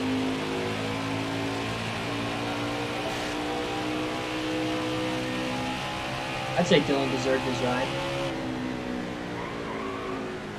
And I think, especially this year, he gets the most out of it. This year, he's getting the most out of that equipment. He's 12th in points. Same thing with Tyler Reddick. Reddick's 13th in points. They're both like right there with each other on points. I think they're getting the most out of their equipment. And Dillon has won a few races in his NASCAR. Strategy based, you know, or not, or spinning somebody on the last lap. At the end of the day, if you win the race, you win the race. You can't take that away from a driver. Same thing with the championship. Whether you believe in a certain points format or whatever, Chase Elliott won the championship last year. Can't say, well, he only won it because of that. Everybody's playing by the same rules. But I wish they had a different points format, yes. But you can't take credit away from somebody by playing by the rules and doing what they can. That's another argument for another day, another side thing. We're kind of going off on random tangents here. I don't really do it often, so I figured that while we're running 3 to 4 laps down today, this would be the best option. We don't have a short track chassis. Oh, contact with the leader, Hamlin. Schneider's going to lose another lap. He's going to go 4 laps down. And that contact with Hamlin just gave Martin Truex Jr. the race lead.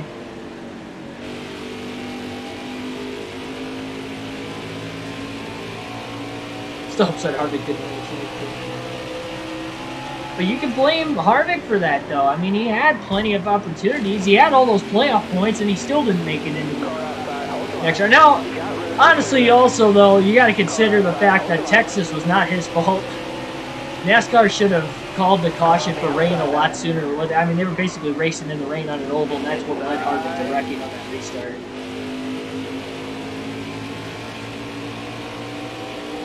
And that would have gotten him into the championship 4. But then, even when the championship 4 rolled around, Harvick was like outside the top 10 most of the day at his best racetrack. You know, even if your heart isn't in it, because you can't win the championship, both for him and that team, he still should have finished and ran top 10 all day. He might have still finished in the top 10, but I remember him running outside the top 10 a large part of that day.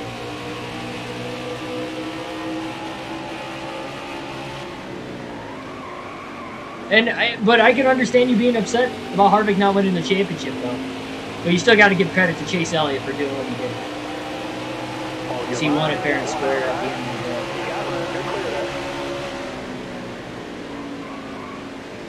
Drivers know what they're up against from the start of the season to the end of the season. Those are the rules. It'd be different if they were changing the point system and changing the rules on these guys throughout the course of the season. That'd be one thing.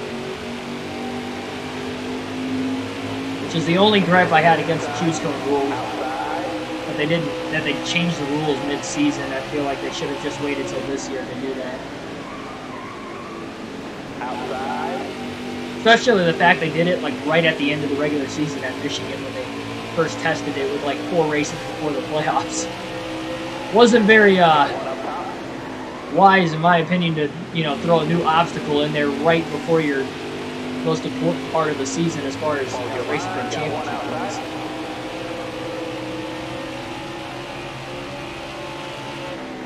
But as far as like the points formula and stuff, that's set in stone.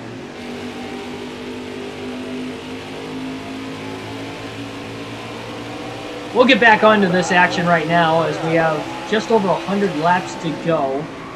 Schneider's in the 24th position right now. He's the first driver 4 laps down. He is 4 laps down in this race. Finished 2 laps down at the end of stage 1. 4 laps down at the end of stage 2. Took the wave around there but didn't get a caution quick enough.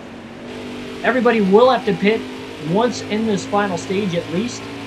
We've had 5 cautions per incident. Martin Truex Jr. won stage 2. He currently leads now. And Clint Boyer won all the way back at stage 1. A little bit of pit strategy where we saw a handful of drivers pit during the only caution. Then that's why Boyer was able to get ahead of guys like Hamlin, Truex, Kyle Busch, who have led. Story of the season so far in this career mode for the Cup Series is Toyota. Schneider won the Daytona 500, and Joe Gibbs Racing has nearly dominated every race this season, except for Ryan Newman, who dominated Vegas, but at the end of the day, it was Denny Hamlin stealing the win away late. And then Martin Truex Jr. dominating Auto Club. Even though he didn't get the win and Joey Logano won, the Toyotas have still been running very well, and Truex has a good chance to get that first win of the season here today. Somebody put Quinn Houff in a Hendrick car. Let's see how. I don't think he's going to do any better. Again, like the equipment, and that's one thing, like equipment does matter in all motorsports, don't get me wrong, and it always will matter. The bigger teams that can spend the more money are always going to be faster than smaller teams that don't have as much money and are scratching for everything they can get. That's why I feel like people have an appreciation for those smaller teams, and that's why I have an appreciation for when a driver outperforms his equipment. But a good driver at the end of the day will get the most out of their equipment, whether it's A-tier equipment, whether it's B-tier equipment, or whether it's like C or lower tier equipment. A driver is staying out of trouble and they're getting, say, Rick Ware racing cars finish 25th or better on a consistent basis. That would probably be getting the absolute most out of a Rick Ware car.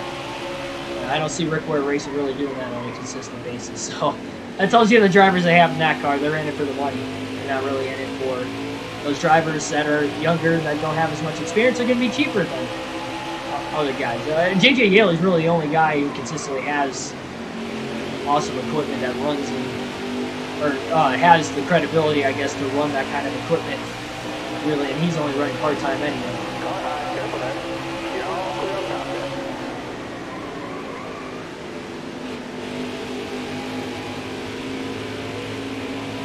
Sexy. You talking about this one? In this game, or are you talking about real life? I don't know what paint scheme he's running this week. I only saw Harvick's paint scheme. I don't know what anybody else is racing this weekend.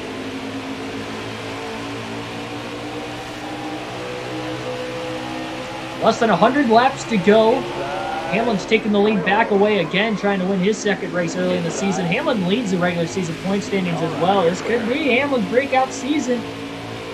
On the career mode, maybe he can get the first championship here. Has gotten into real life. And it just slides that car into turns 3 and 4.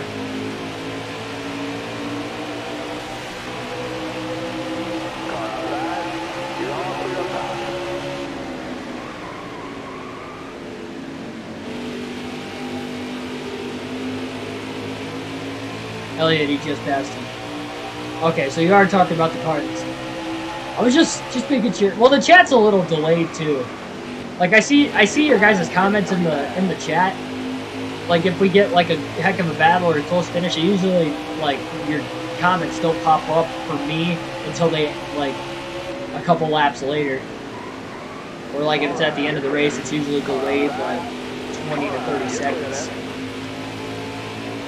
So that's why I wasn't sure. That and he blew around me so fast, I kind of forgot he passed me. Schneider's gonna need this caution before he has to pit road here very shortly. Right front down to 14%, right rear to 17%. He's got about 19 laps of fuel left in the race car. Everybody has to pit once to the end of the race anyway, but you don't want to be the first driver to pit on a short track, that's for sure. No those issues. I'm going to say, though, even though we're 4 laps down, us running in 24th I think is highly impressive. I did not expect us to do this without a short track chassis in a cup race. A lot of short track nonetheless. 79 on the engine, 76 on the aero, 76 on the suspension. I thought this day would be a lot worse than what it is.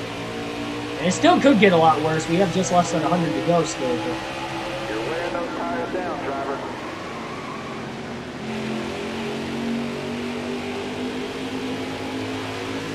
also get even better if this caution comes out before Schneider has to hit pit road. We've had 5 cautions already today, and if you would count this one, 3 of the first 4 races, we've seen a decent amount of cautions, considering what we're pacing right now for this race. So it came down into the 24. Byron right there, a little bit of contact.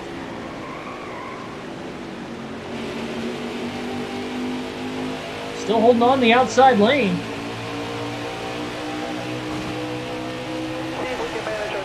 Down to the apron, down to the flat to get back to the inside of Byron. Not going to get around him, slides up the racetrack, so does the 24. Still side by side. Not a battle for position. It's a battle, nonetheless. You got room, you're clear. Hey, I'm down for another manufacturer coming in. More money, more eyes on the sport, I'm in. I don't care what it is. It could be anything from Dodge to Honda to. I don't think the Civics would be the car to come in. I could be wrong, but I don't think that they would be there. You got room, you're clear then. Next manufacturer to step in the sport.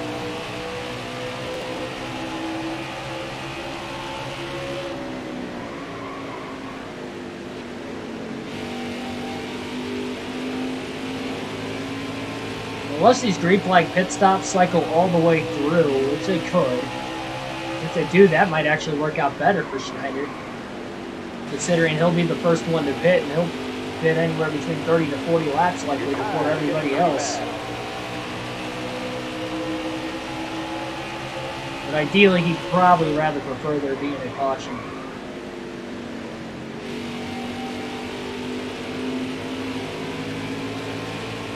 Yeah, whether that be Honda, Dodge, Mitsubishi.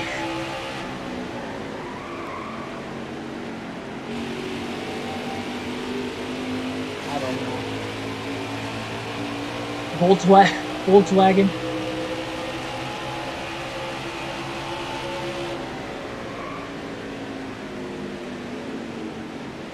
Easy on those tires, driver.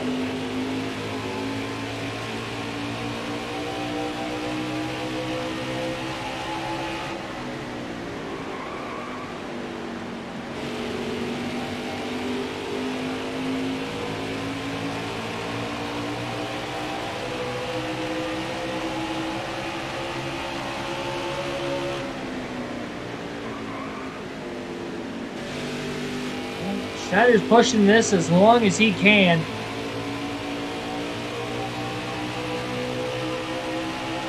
And he might have to come down pit road this time by. You're wearing those tires down. Just less than 90 laps to go.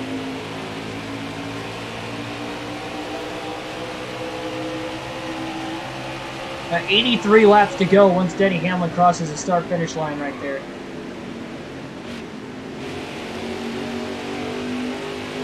Schneider hesitated. He thought about pitting right there. He's going to go one more lap. Just in case we get that caution. I don't think we're going to get it. This is a very long pit road, too, at Phoenix. Not difficult to get onto, but it is a long pit road. 82 laps to go now for Denny Hamlin. And Schneider's going to pit this time. 45 miles an hour is the pit road speed limit. And gets down in time. Almost missed pit road. Still trying to carry as much speed as he could. No adjustments, 4 fresh tires, and a full tank of fuel. Schneider is just short on fuel to the end of the race, but ideally what he's hoping for here is for everything to cycle on out before getting a caution. And our picture is not the greatest, by the way, too, so this isn't going to be a very fast pit stop. But we'll have a little bit of an advantage with about 30 to 40 lap pressure tires.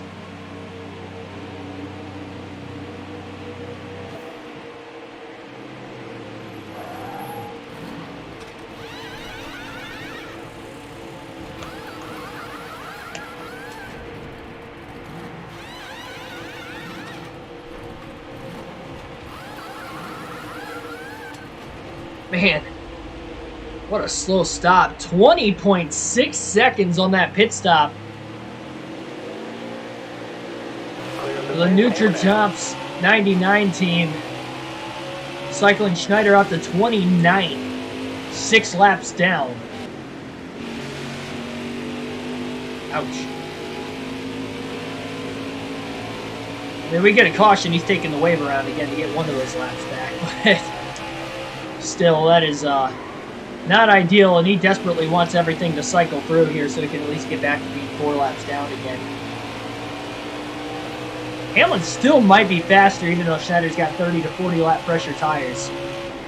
The leaders in general, not just Hamlin, Truex, Kyle Busch, have been up there towards the front most of the day as well. Keselowski. Welcome back, R6.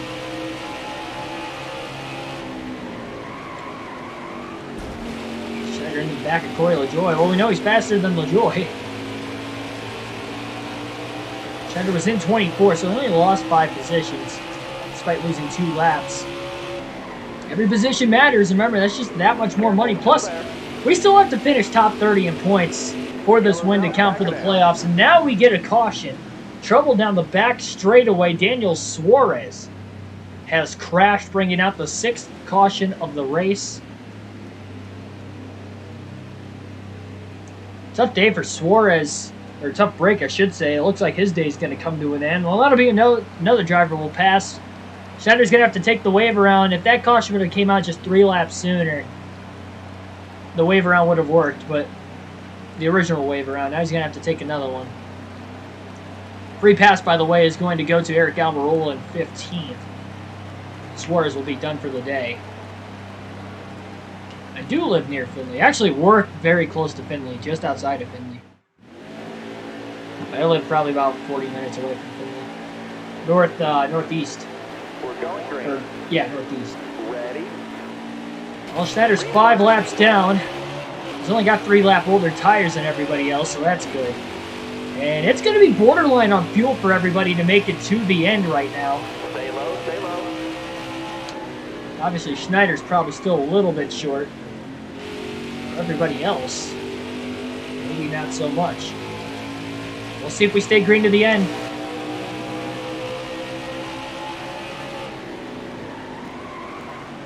Stay out the bottom. I'll write a letter to NASCAR, tell them to put Honda in. I don't think it's not NASCAR's choice. It's the manufacturer's choice. NASCAR can actually reach out to manufacturers and maybe push that edge, but the manufacturer's still gonna want to come into the sport. And I'm sure if Honda wanted to come into NASCAR, NASCAR would greet them with open arms, but I'm sure Honda isn't really looking to get into NASCAR, at least right now. And that's why you don't see any new manufacturers that have come into the sport within the last decade.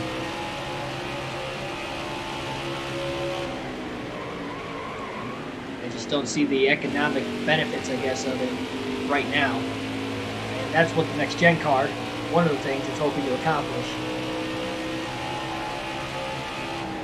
Reducing the horsepower and maybe advancing a new manufacturer to come in. Because if a new manufacturer comes in, that's more money, more eyes on the sport again. That's great for the sport. It's about as good a thing that could happen to a motorsport as a new manufacturer coming in. In case you raced go-karts, able to win a few times. Go-karts in Finland. Like, I mean, I raced go-karts growing up, but like, are you talking about like an actual, oh my goodness. I'm just gonna say Yummy. Yummy, welcome to the stream.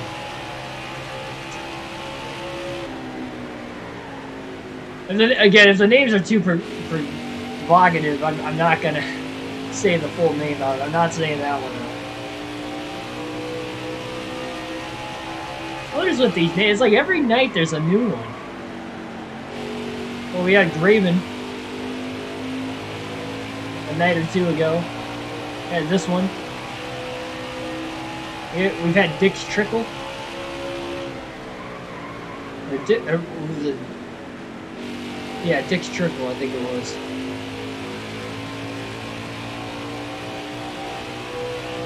Dick's Tickle or something. I don't know. It was somewhat. It was supposed to like nearly match the name Dick Trickle, but it wasn't the same.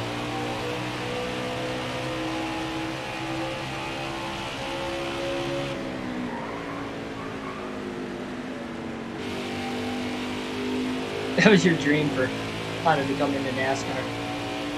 Yeah, but that's pretty much how it would happen. Honda would want to have to come into NASCAR, and then NASCAR would pretty much with open arms. Yeah, what car you want? Now that we're gonna have spec bodies too, I think it'll be a lot easier. But at the end of the day, it's Honda's decision whether they want to come in or not. It's not like NASCAR could just, okay, we're gonna have Honda and Dodge back, and like it just doesn't work like that. Because the manufacturer's got to obviously give money to NASCAR for them to use their race cars. It's not like an endorsement and stuff like that. It's not like NASCAR could just do it. They don't have control over Honda as a company. They can't force their hand into doing it.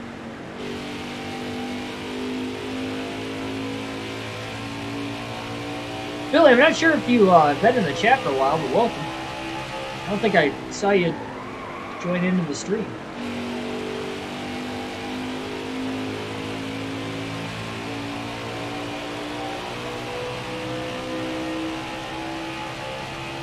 Honda's a two-seat.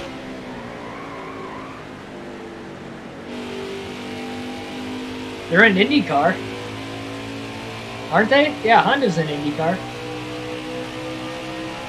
They seem to do just fine over there. No, that's...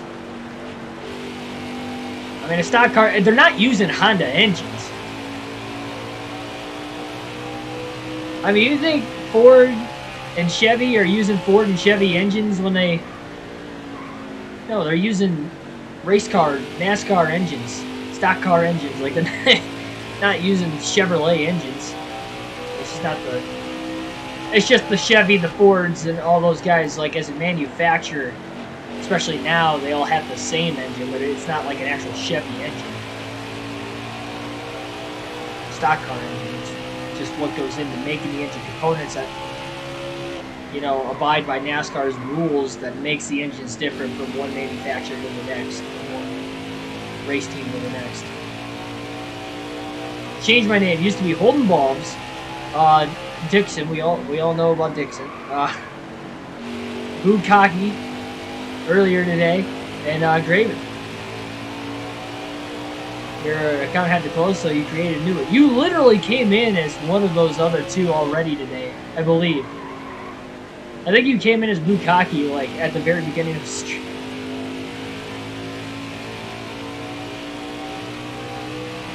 I didn't even know YouTube could close it out. I figured they could allow anything.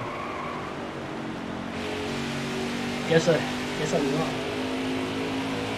Joe Gibbs Racing 1, 2, 3. Schneider just about slid into the wall off turn 4 there. Watching that battle with the top 5 behind him. Closing in fast. If he's going to get a caution, he needs it right now. And he got it! Caution's out! Well, how about that timing? The caution's going to wave right before Schneider was about to lose another lap. Sir, you need to calm down. So, well, the wave around worked that time. Schneider can top off on fuel. He'll for sure make it now. We'll grab 4 fresh tires. And no adjustments for this 99 team. Free pass will go to Chase Elliott in 15th. Schneider can finish as high as 23rd. Not assuming we get any more DNFs as well.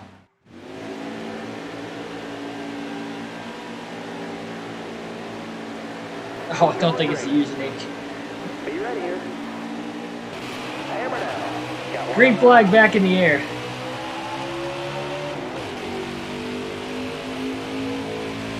You got room. You're clear there. 1, 2, 3, Joe Gibbs Racing. You have to assume one of those guys are going to go to victory lane today. We've seen Hamlin and Kyle Busch win here, and Truex this season, in fact, as well. Real life this season. I believe somebody else has exited from the race after that caution. That has moved Schneider to 28. Yeah, we have 5 drivers out of the race now. That was our 7th caution per incident today as well. Second to the final stage. Schneider can finish as high as 23rd. He's got a little bit fresher tires. Only about 10 lap pressure tires, but that'll help. Every step of the way. If it goes green to the end, he could have a really good shot at being able to get up to 23rd. I do like that UniFirst car as well, though. Tim. Still there. One Chase Elliott's driving.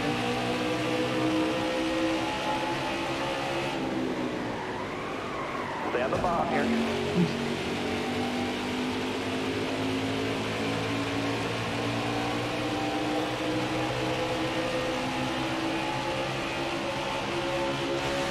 Well, contact with Bobby Carter just shot Carter down that front stretch. A big boost there. So again, Denny Hamlin trying to go for a second win of the season, but for the other 2 Joe Gibbs cars behind him, Kyle Busch and Martin Truex Jr., who have both led laps. Truex has led the most laps all day long up to this point as well. Trying to get around Hamlin so they can get their first win and lock themselves in the playoffs. We could have 4 different winners in the first 4 races, perhaps. Stop Bobby there. There you go.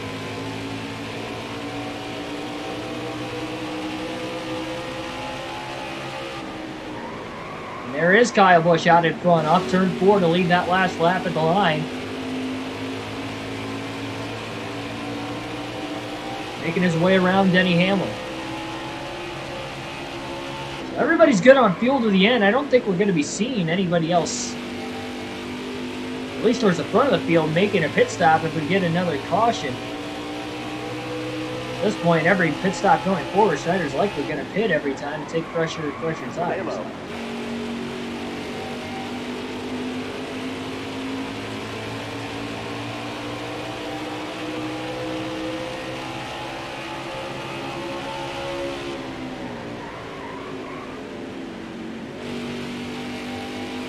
Going to be near 100 of these. Careful. Still there. Yeah, I think starting tomorrow where I live, it's supposed to be in like the low 90s pretty much all the way through like next Tuesday or Wednesday. So it's going to be a heat wave. But I'm going to be out of town in Nashville for, well, I got to work tomorrow. So I'll deal with the heat tomorrow. I won't have to deal with it again until I come back Monday afternoon. And I'll be off of work obviously that one day too. So I'll only have to work a couple days in it, thank goodness. Jason Games, welcome to the stream.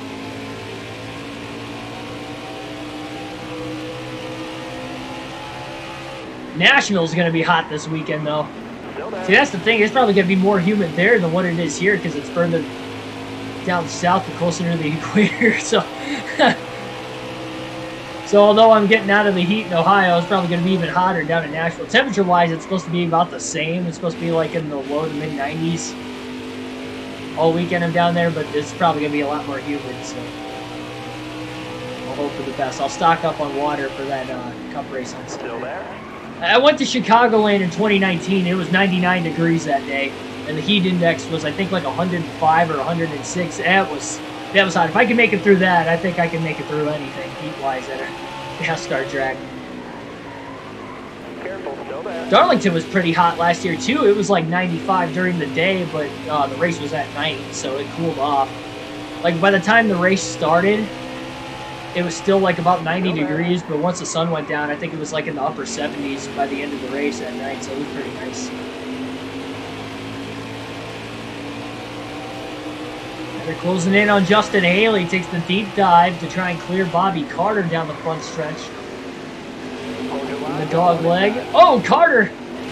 Underneath Schneider. Schneider came down into him. He thought he had the 73 car clear, and Bobby stuffed it back in there again.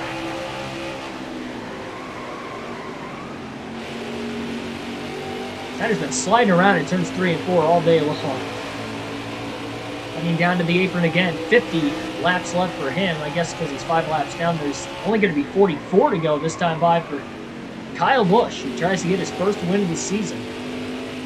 That would make 4 different winners in the first 4 races of the career mode. Again, we mentioned we have to be in the top 30 in points. Even though it's looking close by the way we've ran the last few weeks and this week as well, pretty much ever since the Daytona 500, we haven't had a perfectly good run. We'll see. We'll see. We might have to win a second race if we get more than 15 different winners. William Byron gets the free pass in 16th because we have now our 8th caution of the race with just 44 laps to go. Our 4th of the final stage now. And Eric Jones is going to hit pit road. So he's going to play the track position strategy game. He was in 9th having a good day. He's going to be on fresher tires by about 20 laps.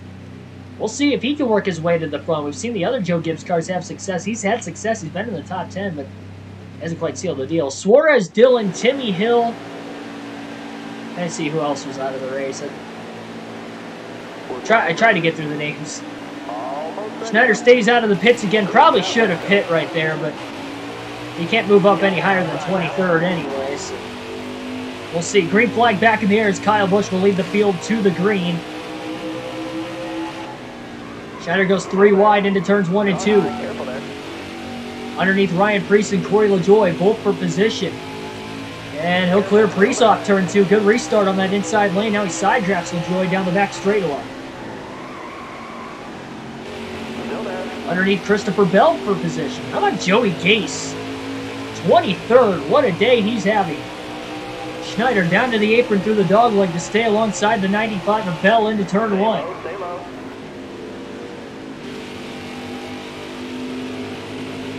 And he'll clear him off turn 2.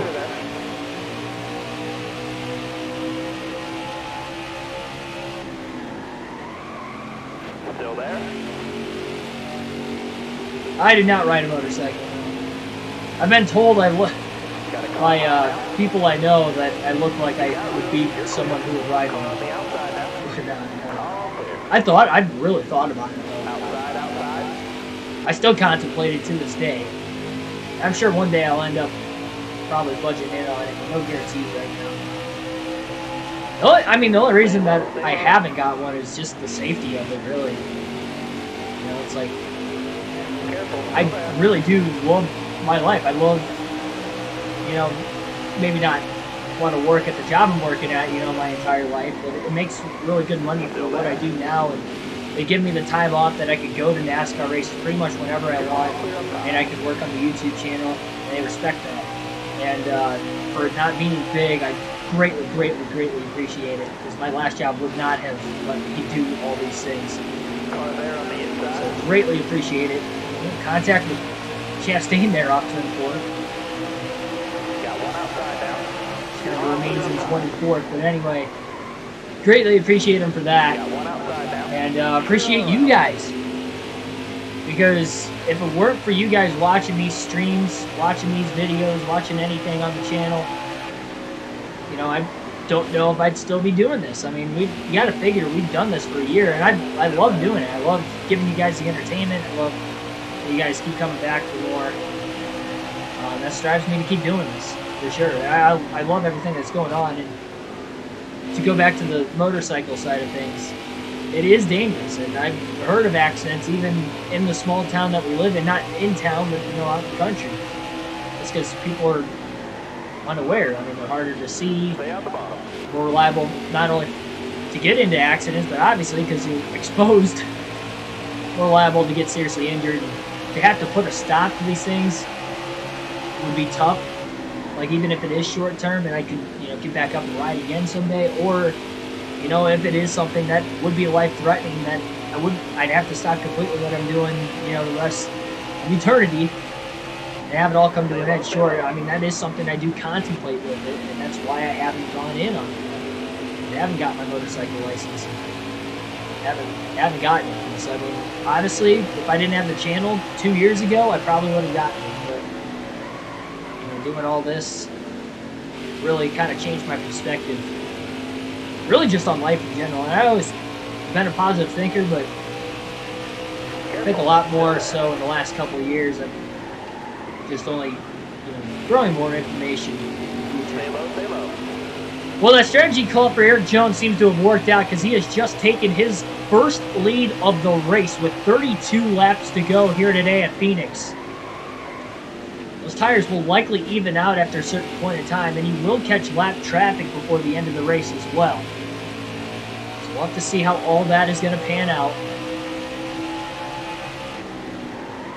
Stay out the bottom. Schneider underneath Ross Chastain. Can't get around him. Chastain's in 21st right now. Not a battle for position. He's about a second and a half behind Joey Gase still, who is for position.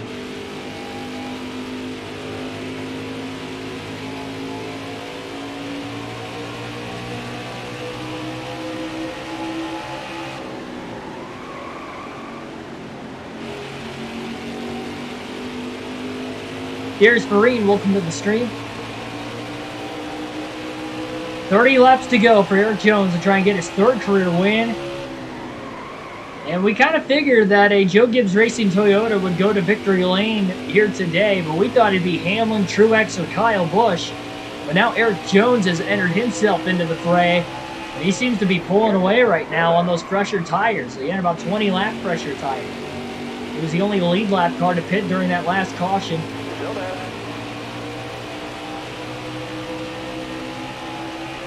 And this has got to be awesome right now for Eric Jones.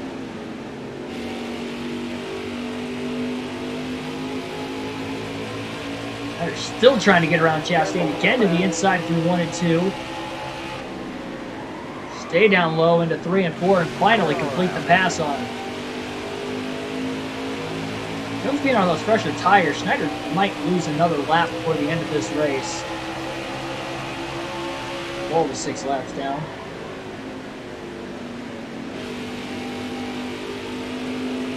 I guess the laps down, I could have seen us finishing 5 or 6 laps down by the end of the race coming in, but I would not have expected us to. Looking right now as if we're going to finish 23rd. We should be able to get around Joey Gase here in the final just less than 30 laps.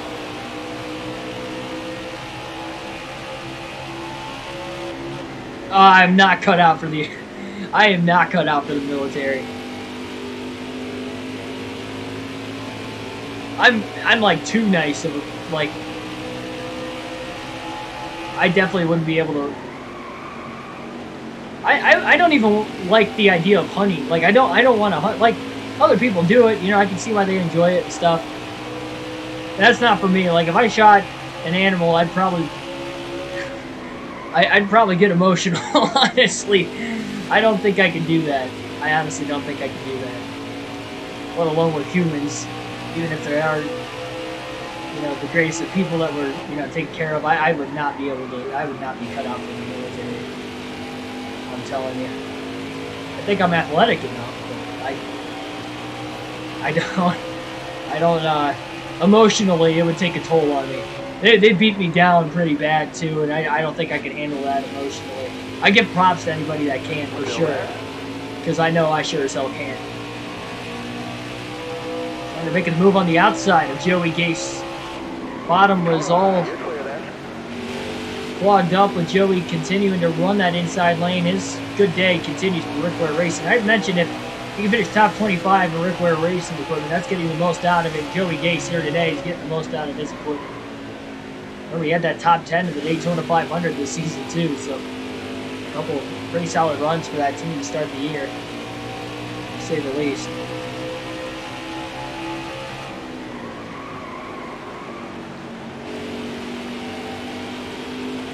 I think you should just exercise in general.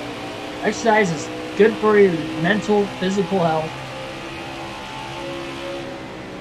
And don't force yourself to do something you don't want to. Because I guarantee you can find something. Even if it's like, you don't like running. I don't like running. But if you would like riding a bike for your cardio every day, go on bike rides. My dad's really gotten into that in the last few years. My mom and dad, but specifically my dad, he likes going on longer bicycle rides. I mean, that's his form of exercise now. Where last 10 or so years, he hasn't really exercised outside of the work he does at work. But that's not good enough if you don't have a great diet. So, but he's really picked up on that, and he likes it.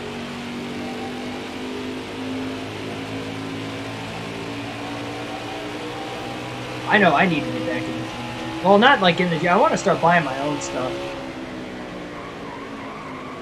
But I highly recommend like going to the gym if you haven't before, at least for the experience, because it is really an eye-opening experience too.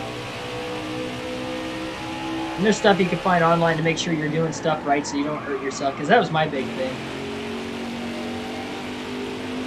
Never been one to like be peer pressured or just have that like idea of everybody's looking at me, because I didn't really have many nerves when I started this YouTube channel and talking in front of you guys and stuff, and talking in front of the camera. That didn't really like strike me as like nerves right there, but it was more like I don't want to look like an idiot not doing the right thing in there, and if you're not doing the right proper mechanics while you're lifting or just exercising in general, you could hurt yourself. So, just making sure you're doing everything right. There's a lot of good sources on the internet, on YouTube especially, to find stuff. Athlete X is a great one. I feel like that's probably the top of the line as far as like informative and making sure what you're doing is right. Careful, still there. I highly recommend these two. But yeah, I think everybody should try to exercise when they can. Going on walks. When it's hot outside, especially now that it's hot outside, just stay hydrated. But Careful, still there. I mean, you'll burn a lot of calories that way. Hold your line, stay high.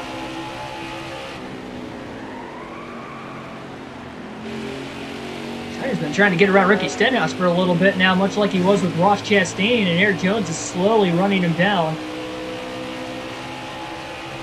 16 laps to go here today at Phoenix. Hold your line, stay high.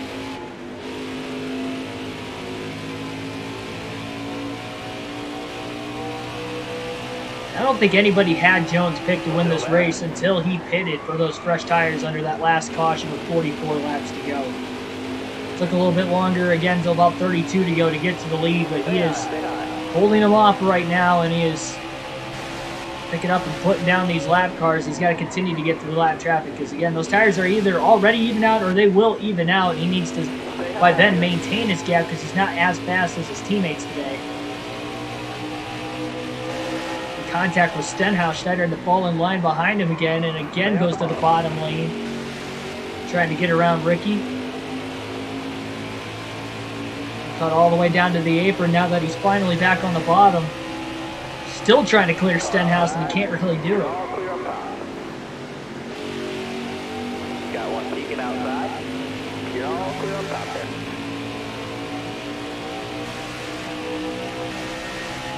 Denny Hamlin looks like he's actually starting to run Jones down a slight bit. Actually, no, I can't tell. That might be Joey Gase. Yeah, it is Joey Gase, because he's only 2.5 seconds behind us still. Never mind. It looked like Hamlin for a second out of the look-back cam.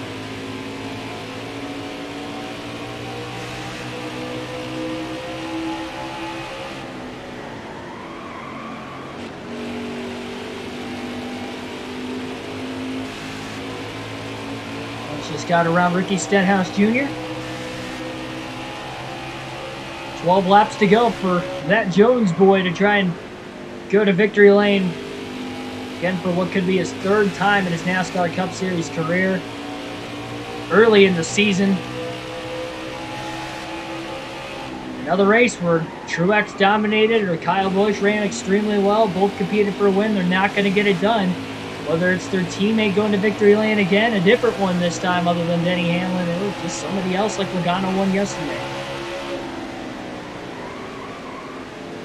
Inside. Don't forget, we've got the online lobby coming up after this race concludes here tonight on a different stream. If you have a PS4, you're more than welcome to join. Schneider trying to back up turns 3 and 4 a little bit, but he was never going to get back to Jones. Schneider's going to go 6 laps down once again with Jones on those fresher tires.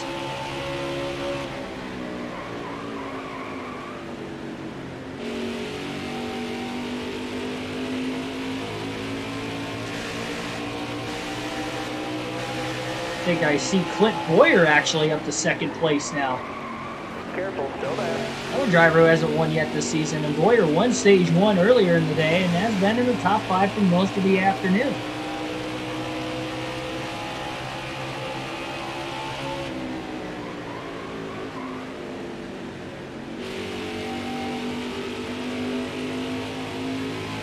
Never know if we're going to get another caution as well. Yep, online lobbies after this here tonight. Careful, still there. You got room, you're clear. So more than welcome to join. Try to get as many people as we can. I'd like to race against you guys before I go to Nashville this weekend, because I'm not sure when the next stream is going to be. I'd like to stream any one of the days I'm off. If I don't have enough time to, I'm not going to. But if we do have enough time, we will do the NASCAR Heat 5 career mode. We'll continue that. We go to Atlanta next. I'll be down for it.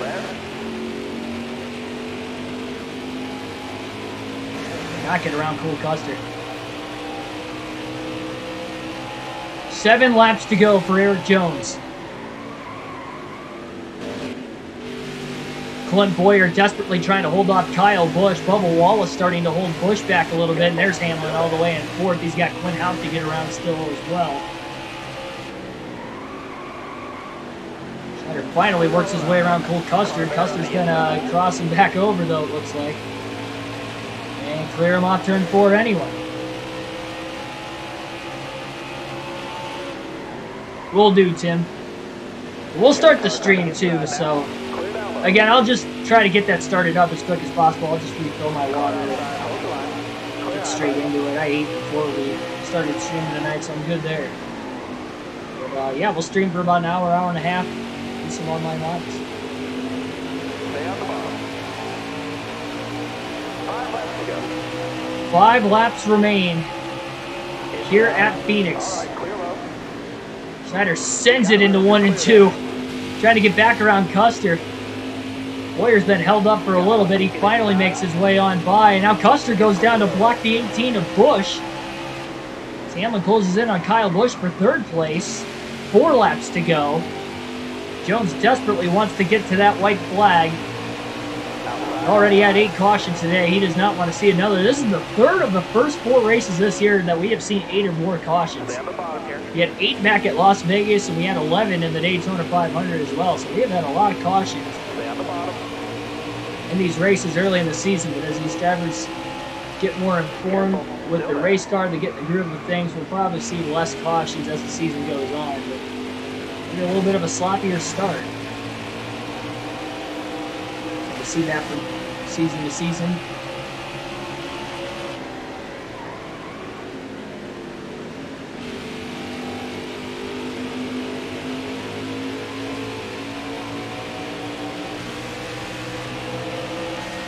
Hamlin was catching Kyle Busch. Then when Busch got around Schneider, Denny Hamlin started to struggle to get around Cole Custer, and now he's struggling to get around Schneider as well. Big gap back to the 5th place car. Can't even tell who's in 5th right now. Got a car high now. Clear high, clear high.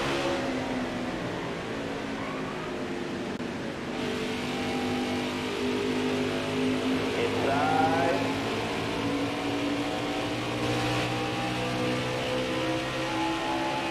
I'll probably just race as like Ryan Blaney on the online lobby. Stay on the bottom. I've been racing as my custom car the last 2 times, but I'll switch it up. I'll go with my guy Ryan. Hit your mark.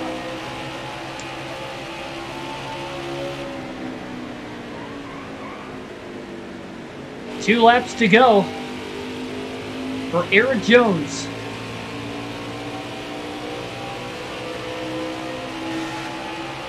Racing back to get to the white flag. Lap traffic is holding him up.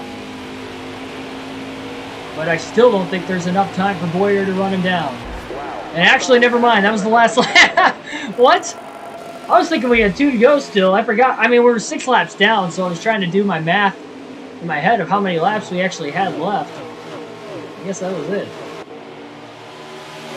Checkered flag in the air. Eric Jones wins his 3rd career race. First of the season here at Phoenix. Schneider brings it home in 23rd. Consistent. Even without a... I mean, that's very good for not having a short track chassis. And in the Cup Series with a 312-mile race here at Phoenix, 312 laps. That was impressive, honestly. Showing why we belong. 6 laps down, but I'll take 23rd. I mean, we beat guys like Christopher Bell, Ryan Blaney on speed. And then we had some other stronger cars, DNF, like Matt Kenseth and Austin Dillon. Even Suarez was in the top 10, so that helped us out too. 5 drivers, DNF, Suarez, Dillon, Austin Dillon, that is, Timmy Hill, Matt Kenseth, and Chad Fincham all DNF today. Take a look at the finishing results. Towards the front of the field, 14 drivers finished on the lead lap. Again, Jones with the win. Boyer and Truex with the stage wins today. Boyer finished a 2nd place and actually was running down Jones there late in the lap traffic. He was just less than 2 seconds off the lead, but he ran out of time. Eric Jones goes to victory lane here today. A heavily dominated, really last 3 races from Joe Gibbs Racing. And I'd even consider the Daytona 500 in there. Toyotas as a whole have dominated the first 4 races of the season, but they've only won 3 of which, with Logano winning at Fontana yesterday. But there we go. Kyle Busch finishes in 3rd, Denny Hamlin 4th, Martin Truex Jr. rounds out the top 5. Great run for rookie Tyler Reddick finishing 6th, Kurt Busch 7th. Matt DiBenedetto, great run for the Wood brothers as well, finishing 8th. Brad Keselowski 9th, and Eric Almirola rounds out the top 10. So I'll end up having to do the points myself, so don't worry about the point standings at the end of this. We didn't score any stage points or race points, so we might even be outside the top 16 now, honestly. We'll see. Kyle Busch had the fastest lap, 25.877. Denny Hamlin led the most laps today with 84 laps led, most of those in the final stage. But again, it was Eric Jones leading the final 32 laps, the only laps he led all day long. On pit strategy, he was the only lead lap car to pit during that last caution. And Almirola finishes 10th in the number 10. Yep, indeed. But a JGR dominated race there. But I'm proud. I'm proud we got to the end because we didn't get that chance to go to the end of the race at Fontana yesterday. We finished 38th because of the DNF when we should have honestly finished top 15 and maybe top 10 because we had that good of a car. But coulda, woulda, shoulda. We didn't even make it to the end of stage 2. And we didn't get any stage points either.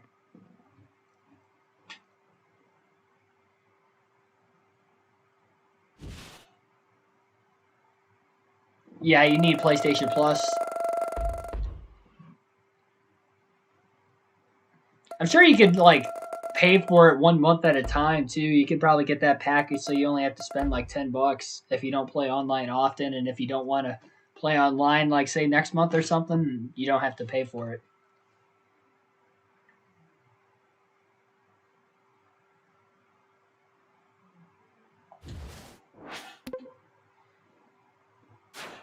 So we have to get 2 top 10s for our incentive bonus. I didn't think we were going to come anywhere close at Phoenix anyway. We'll see what Atlanta could bring. That is our next race. Whenever we can, if it's at a hotel this weekend while I'm out in Nashville, we'll see it then. If not, we'll see it Monday night when I get back. But Atlanta is going to be very intriguing to say the least. That's where we got our first career Truck Series win, where we got our first career Xfinity Series win in our first 5 races each there. And we already got the Cup Series win. Could you imagine us winning 2 of our first 5 career races in the Cup Series? And that second win would guarantee us a spot in the playoffs because we got 4 different winners in the first 4 races. One of those guys being Eric Jones. I don't know if we considered Eric Jones as a must as far as he was going to win. Definitely didn't consider us as that. So we got 2 somewhat underdog victories already. Get on into the work plan again. Our chassis is going to be all maxed out, ready to go. And we're saving money to buy that new car. Get that short track chassis before we go to Bristol and Richmond. We got 3 races before Bristol. I think we can get there, especially if we get a good run at Atlanta. The purse for Atlanta, if we somehow won, would be $345,000. That would get us very close to $2 million. We're a little over $1 million away. I feel like we can get there. What's the purse? Oh man, Texas is a big purse too. Problem is we got to use the same chassis 3 races in a row, so we're probably not going to be that fast at Texas or Homestead, but we'll go for broke at Atlanta. We can upgrade the aero, but again, I'm not looking at upgrading it right now. Not yet. Again, we're saving for the short track chassis. Once we get the short track chassis and hire the employees there, we'll start building up those departments a little bit more, as well as the pit crew, because pit crew's at an 85. We saw a 20.6 second pit stop today. That's not good. So, yeah, we definitely got a lot of work to do, but that Daytona 500 at least took a lot of pressure off for making the playoffs as long as we don't get more than 16 different winners. And we're lacking points here early in the season outside of Daytona. We have not scored a single stage point the last 3 races since, nor have we gotten a top 20 finish in the last 3 races since. So we're not scoring good points since the 500 and winning that day, but we'll see what we can do going forward. Like, share, subscribe for more daily NASCAR content. I will see you guys in a little bit for the NASCAR online lobby. So hit that bell notification button so you don't miss the start of that upload, and it'll be a lot of fun. And yeah, thanks everybody for watching, and I'll catch you in a little bit.